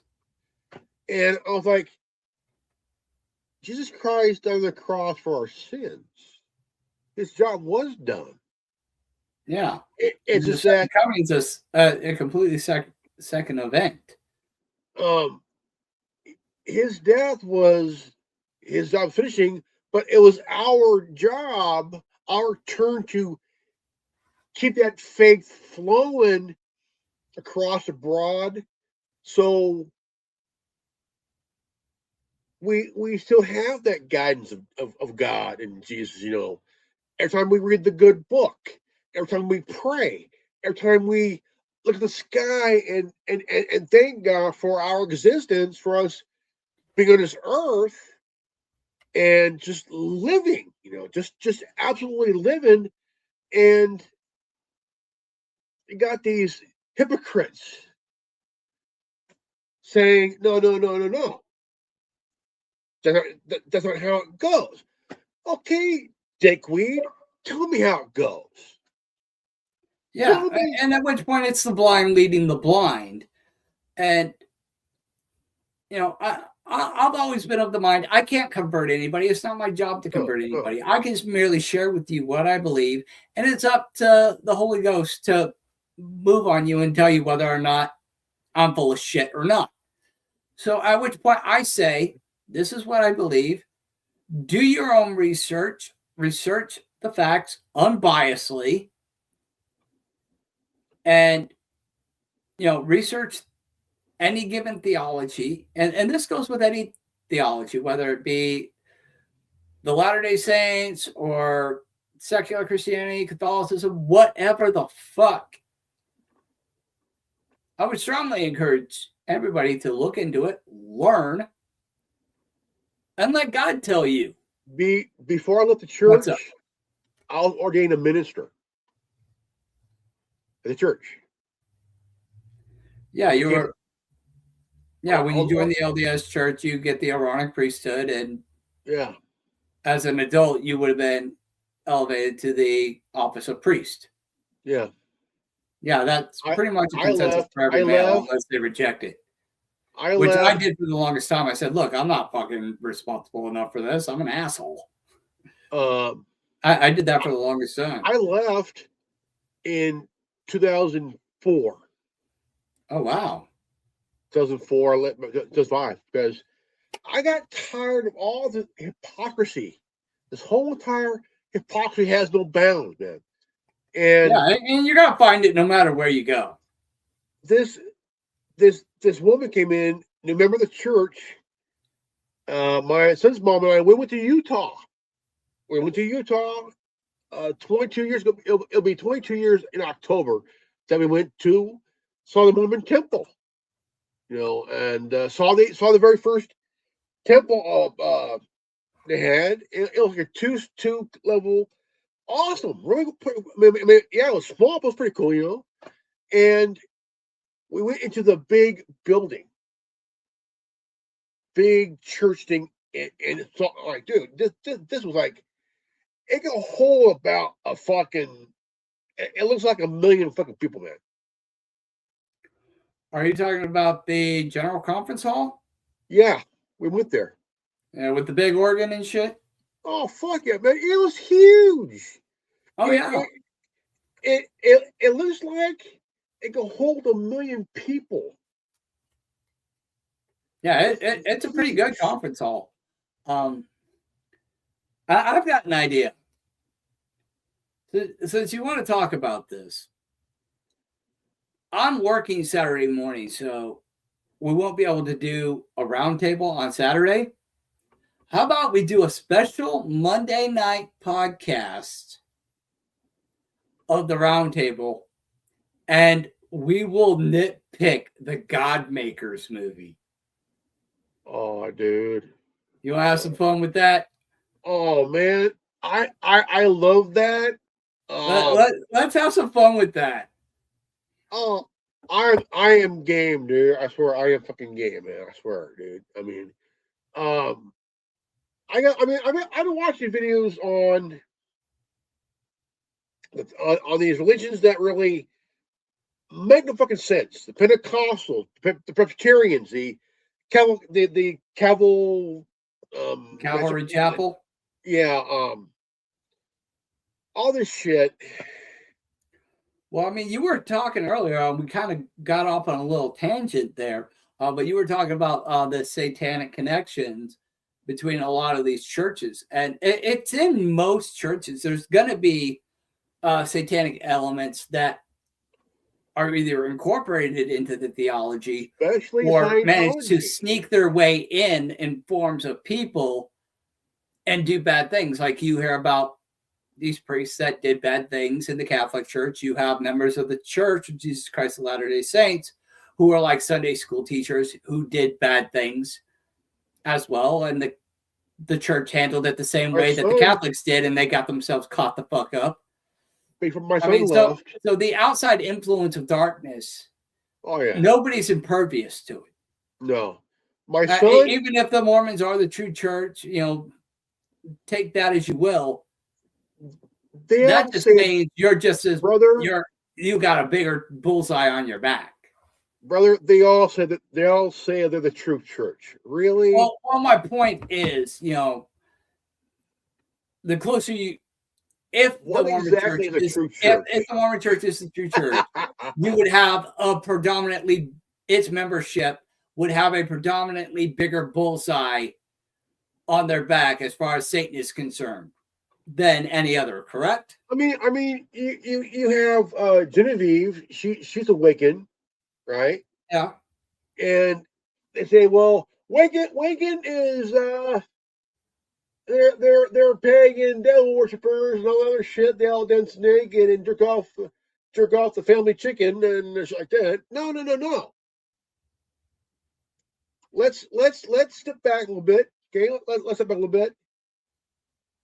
Wiccan is not about witchcraft. That's bullshit. No, the Wiccans incorporate witchcraft and magic. Having grown up in that, I can attest to that. Wiccans are witches. They do engage in witchcraft. They do pray to varying deities, goddesses, and gods.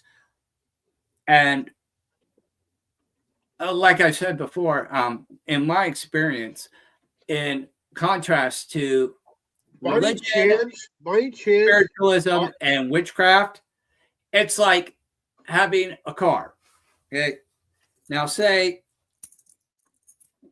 I've got the keys to my car. I can put the key in the door, open the door, and get in my car. Now, if I didn't have my keys, I have one of two options. I can go witchcraft, which is the use of external tools to pick the lock. Or I can go spiritualism, which is direct control, and just bust out the window or force the window down. By any chance that there's an offshoot that pretty much worships nature? Most Wiccans would say that they worship nature, but it's kind of hard to explain. They get kind of caught up in their own, whether they be druid or Wiccan priestess or just the casual dabbler. It really depends on the individual. A lot of them would say that they align with the hippie ideology. My mother claimed that a lot, even though she was not exactly about peace and love and all that. But I digress. But yeah, a lot of Wiccans will hold to that. But what I was alluding to was, witchcraft, uses all these elements. You got to do these rituals. You got to use candles and salt and say these incantations and whatnot, tools. So the use of external tools for a roundabout solution to your problem. Whereas spiritualism is the belief of doing something and manifestation, just thought into thought, action, result. Okay. Which is why I say, if Christianity would be the set of car keys, witchcraft would be using a lock-picking kit to pick the lock, and spiritualism would just be effectively breaking the window. Yeah. That is the best way I could break it down. And it all correlates back to the same passage. And we've discussed that all these theologies have a common history and share many of the same stories. And what it teaches in the New Testament is, if you have the faith of a mustard seed, you can move mountains. It tells you that you can do these things, but it doesn't give you the formula of how to do those things per se. Now, it says faith. If you have the faith of a mustard seed, you can move mountains. It's effectively spiritualism. Now, at which point you would argue, in terms of Christianity versus spiritualism, that there's a right and a wrong way to go about something, such as using your car keys or busting out the car window. You also have different types of voodoo as well, which is also a religion. You have your Haitian. Is also it's another form of tools. You have the Haitian voodoo, the Jamaican voodoo, and the voodoo in New Orleans, which was the legend of Marie Laveau.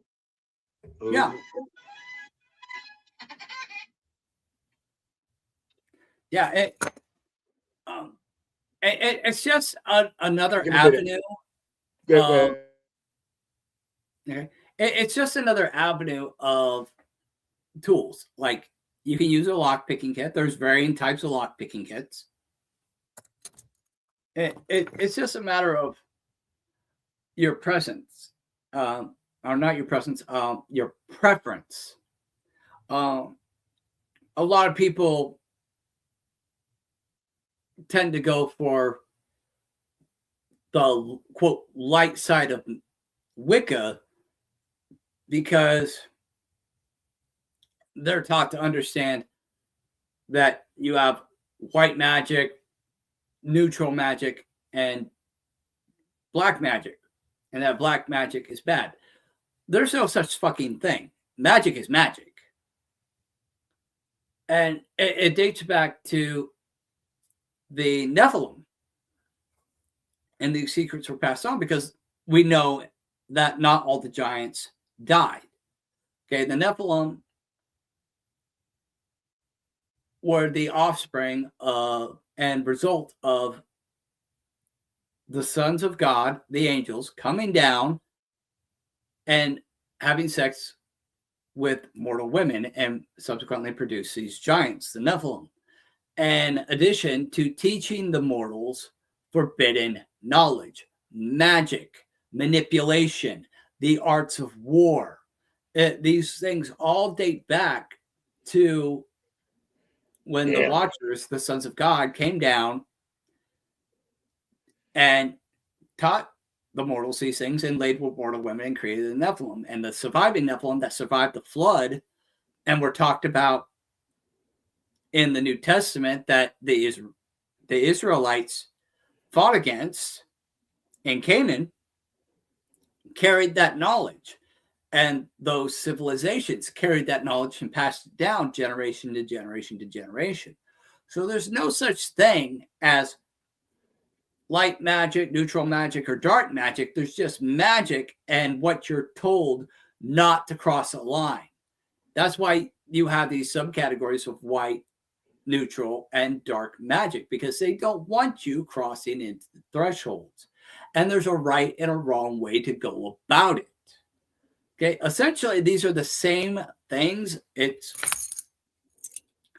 all accessing the door, but there's a right and a wrong way to do it. But they don't want you to know how to do it the right way. I came back from the house, brother. Whatever. Came back from that outside. Smell like someone lit a match and burned the hair on their asshole. Wow. But what I was getting at was that they don't want you to know the right way. That's why it's not in scripture. And they don't want you to really go the full route with magic and quote into the dark magic, because they want to convince you that it's evil, that it's selfish.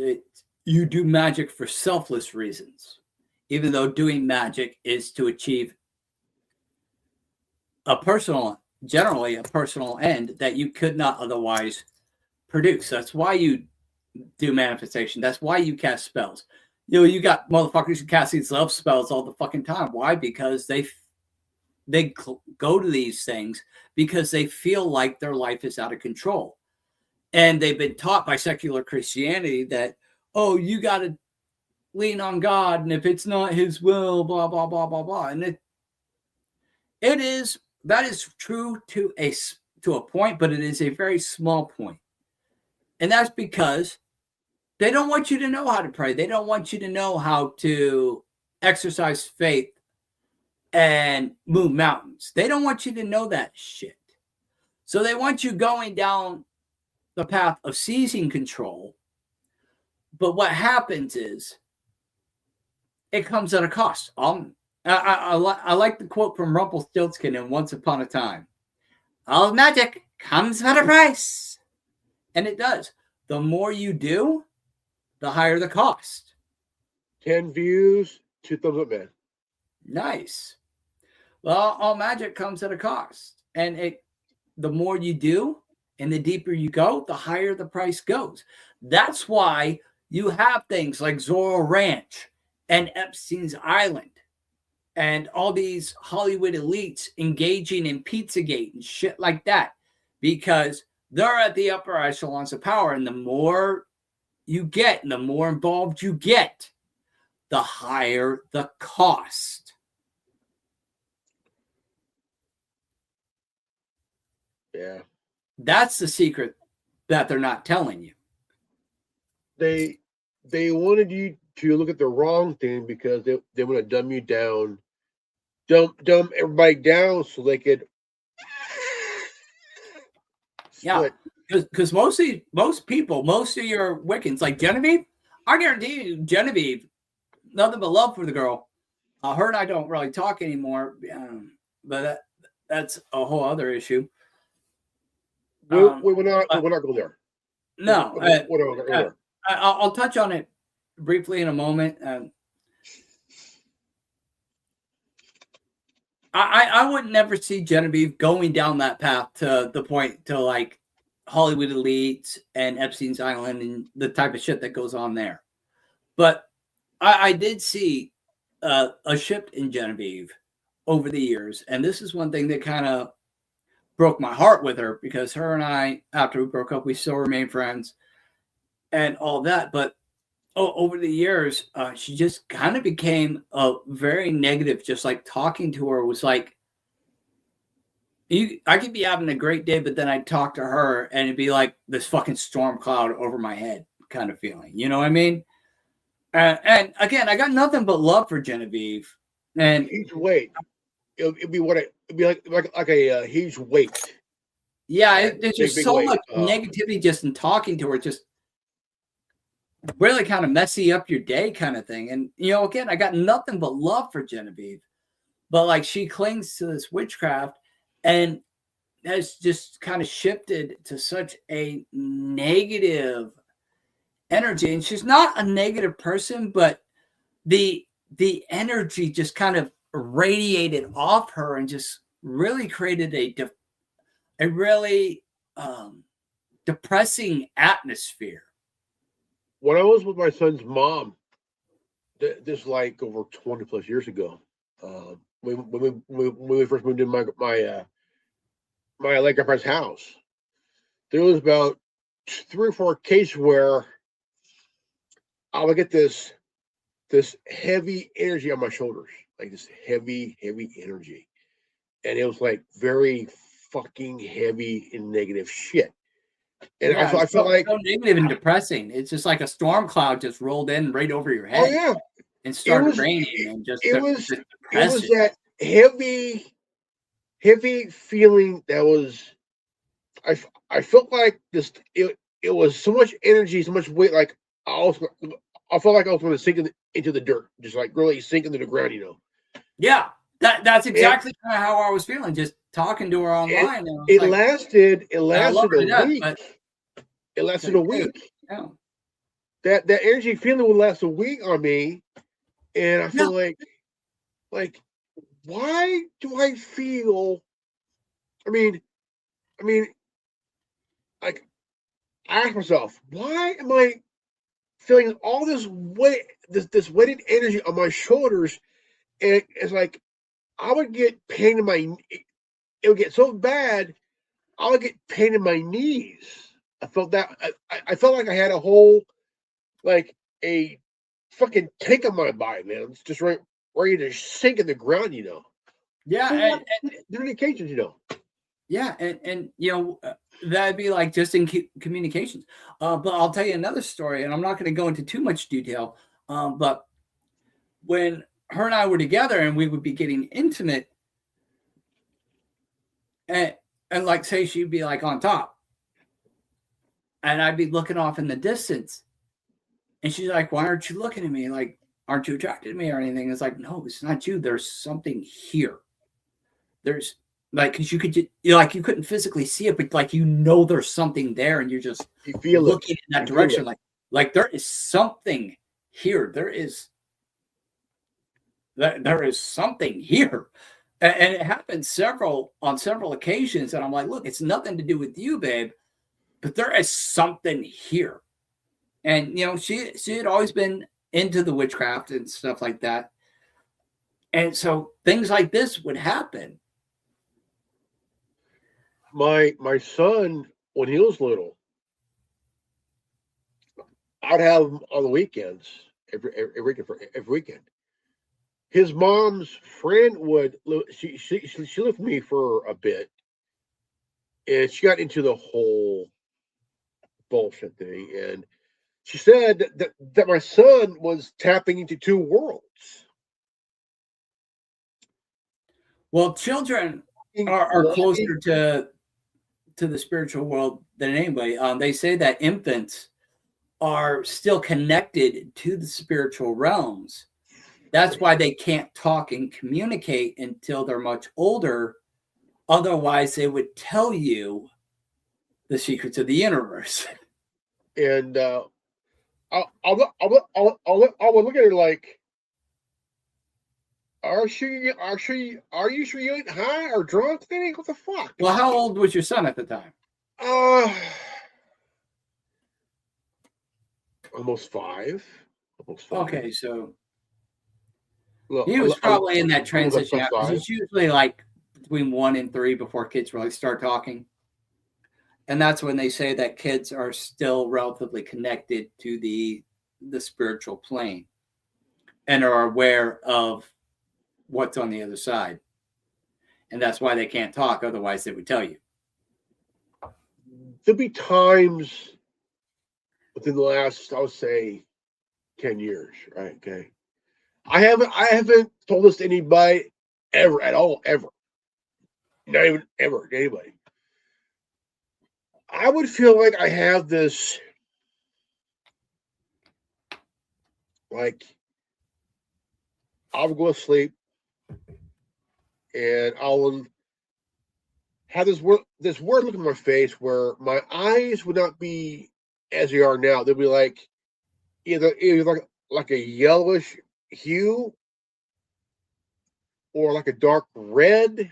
I'm saying blood red, and it turned into like an emerald green, solid green color, And I'll have these working like it's like I'm two beings in one fucking body, molded into this like clay, into this this animalistic shit, Claws. Two beings into one. Yeah, like I had like red claws that turned emerald green color, like all of a sudden within like maybe a few months, My eyes are solid emerald green. I got these claws, emerald green colored claws, very animalistic as shit. I'm breathing emerald colored fire. And it is nuts. Okay. And I never told this to anybody at all. And what would you say was the root cause? Like who or what was around you that would be influencing and causing this shit, or was it something you were doing? I think it's more internal within. An internal struggle. I wasn't trying about anything. Just kind of. It felt like I had my soul, my body, and another soul, like two souls in one body. One is me. Two forces trying to occupy the same space at the same time. Yeah. That's not uncommon, especially one is like more demonic possession and stuff like that. But one is more animalistic, but there's no negative energy. Nothing negative at all. Nothing negative. Well, negativity is a perception. Good and evil is a matter of perception. A lot of people would say that what Trump is doing is evil. A lot of people would say that what Trump is doing is good. It's a matter of perception. And perception is reality. But I had that different shade from the yellowish eyes to the full solid color red eyes, claws, and the red fire to changing to more of a solid emerald green. The whole thing. Yeah. It just kind of like what you're describing is a state of mescaline. And you said this would be like when you're trying to sleep, right? Yeah, when I'm sleeping. Yeah. Okay, so you're in is this a dream or is this an awake state? Kind of both. Okay, so what you're describing is mescaline, which is a state between sleep and awake. A lot of people experience it when they get sick to the point of being delirious. And in many instances, where you're not sick, instances like what you're describing, you're between sleep and awake, and you're more aware of what's going on with you internally. They say that the eyes are the gateway to the soul, and that dreams are essentially a means of spiritual travel, spirit walking, astral projection, so on and so forth. So at which point you could have been having an internal struggle within, and at which point in these states of mescaline, that is when you are most aware of this internal struggle that is taking place within you. There'll be moments where I'm in this fight. I'm in this battle with somebody, and I go from myself, way I look, as you see, to something more animalistic, and like converting to an animal. Yeah. And well, they say there's an old saying. It's like you have two wolves inside you fighting for control. One's good, one's evil. Which one wins? The one that you feed. At which point you're probably aware of any such conflict within yourself, and that more primal aspect of yourself was probably being fed at that point, at which point it had energy, and you had in that state an awareness of it, and that it was starting to have I feel like there's a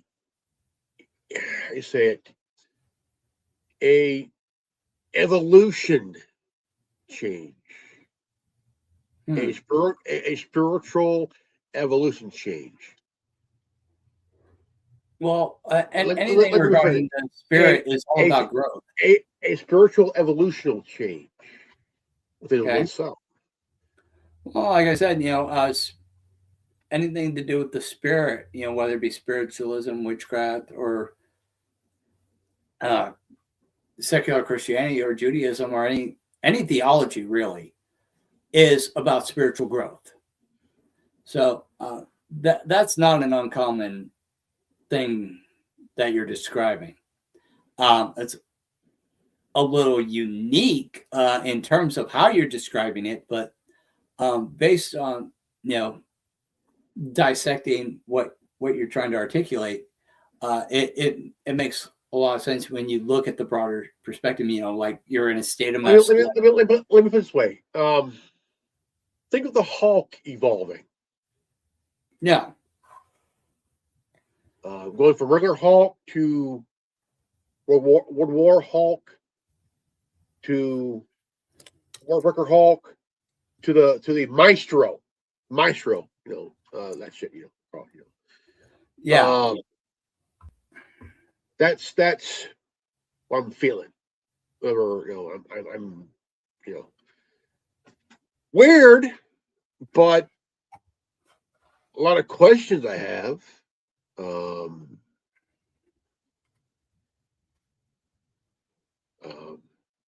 Still feel like it's a spiritual evolutional change, in my opinion.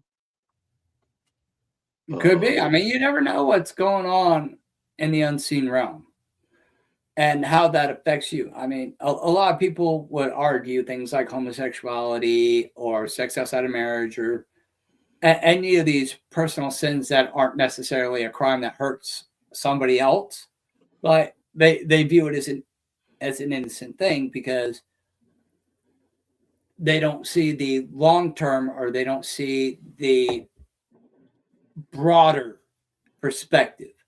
I mean, you don't know what happens when you do certain things you don't know what happens on a spiritual level if you do a certain thing. Just like we take in all these foods and whatnot, not realizing what it's doing to our bodies internally. And the next thing you know, you're in the hospital with diabetes and a blood sugar count of 842.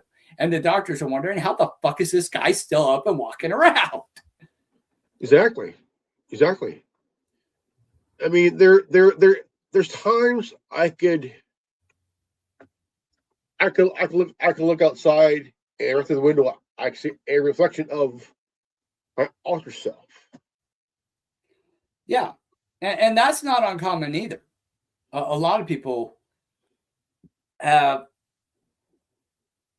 stated that they have had similar experiences, and that's what it really comes down to, is the physical versus the spiritual, and everything is a spiritual battle. You know, like I put on that poster, we battle not against flesh and blood, but against principalities, yada yada yada. The Ezekiel passage, which is true. Is it Ezekiel? Ezekiel. No, Ezekiel. Oh, crap. Ah, fuck! I forget which one it was. Damn it, crap. I'll look it up real quick. Okay. Because I had it. I hate cramps, man. I swear to God. You got cramps? I mean, cramp. My leg muscle here, man.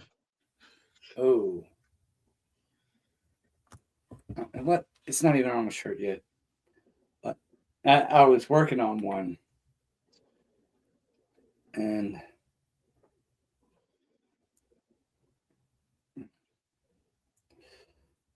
yeah, it's Ephesians 6:12. We wrestle not against flesh and blood, but against principalities, against powers, against the rulers of darkness of this world, against spiritual wickedness in high places. But we do have the names. Because I'm a dick. Just a little something I've been working on. No, you're good, man. You're good, man. You're good. You're good. Yeah, I got it.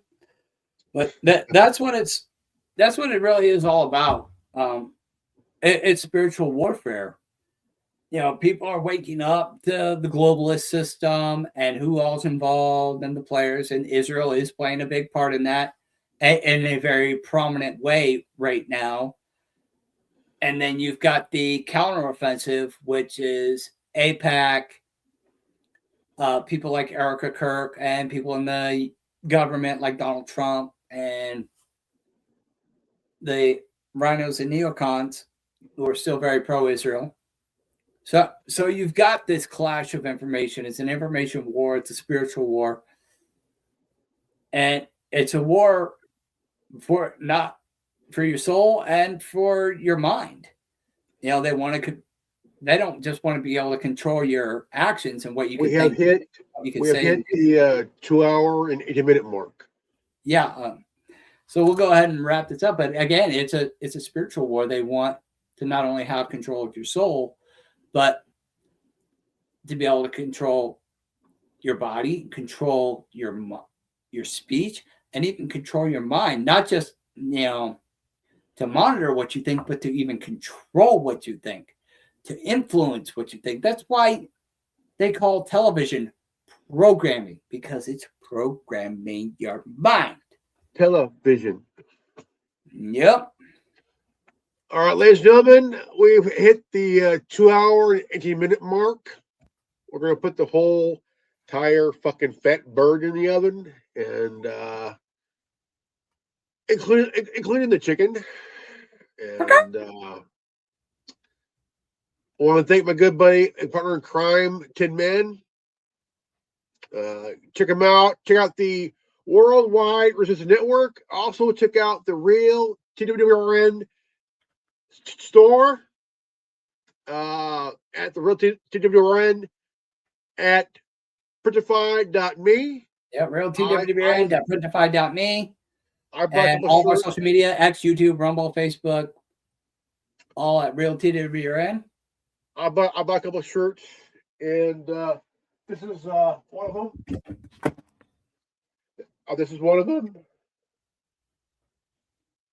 Yep. And I have since fixed the designs to where the black is no longer on the background. I have fixed that, as you can see from this hat. No black background. The text, the embroidery, and everything is nice and smooth and beautiful. Yeah. Also, you can get the No Ma'am shirt on the store itself, too. That is not on my store. But that is badass. I love Married with Children. That was a joke, folks. It's called satire, ladies and gentlemen. It's only satire. Don't worry. Yeah. Actually, this was Actually, this is it. Wait, what's that? Go ahead. I'll get later. So again, this is Reverend Ordo, and this has been part 2 of the WTF series. Part 3 will be next week at 6 o'clock p.m. California time, and 8 o'clock Tennessee time. Tennessee these nuts at 8 o'clock Central time. And Eastern time would be about 10, 11 o'clock Eastern Standard Time. And it'll be part 3 of the final of the WTF series, the rise and fall of the influencers. As I promised, it'll be part 3. There you go. And tomorrow morning at 11:30 Central Time, Tin Man TV. Tin Man TV. And not this Saturday, but this upcoming Monday, we'll do a special broadcast where we just dissect the God Makers movie. We'll just pop that on and we'll just do commentary to the whole thing. And we'll just Monday night, we can run as long as we want. That I've been wanting to do.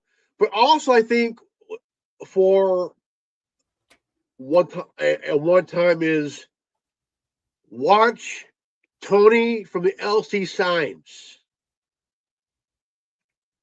We could do that at some point too, yeah. And it'll be a reaction video. Now that we haven't done at all.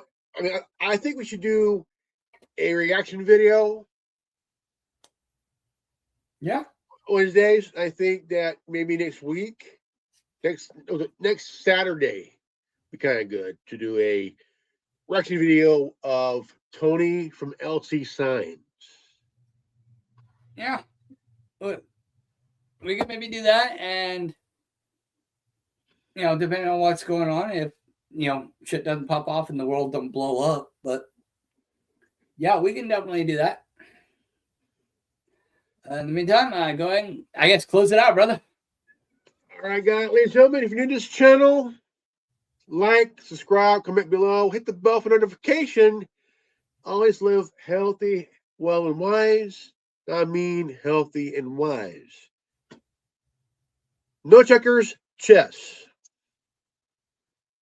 And we all love you, guys. See you in the next broadcast. Peace out. Godspeed. Put a bless. And quote the Raven, these nuts. Nuts. Nuts. Peace. Peace.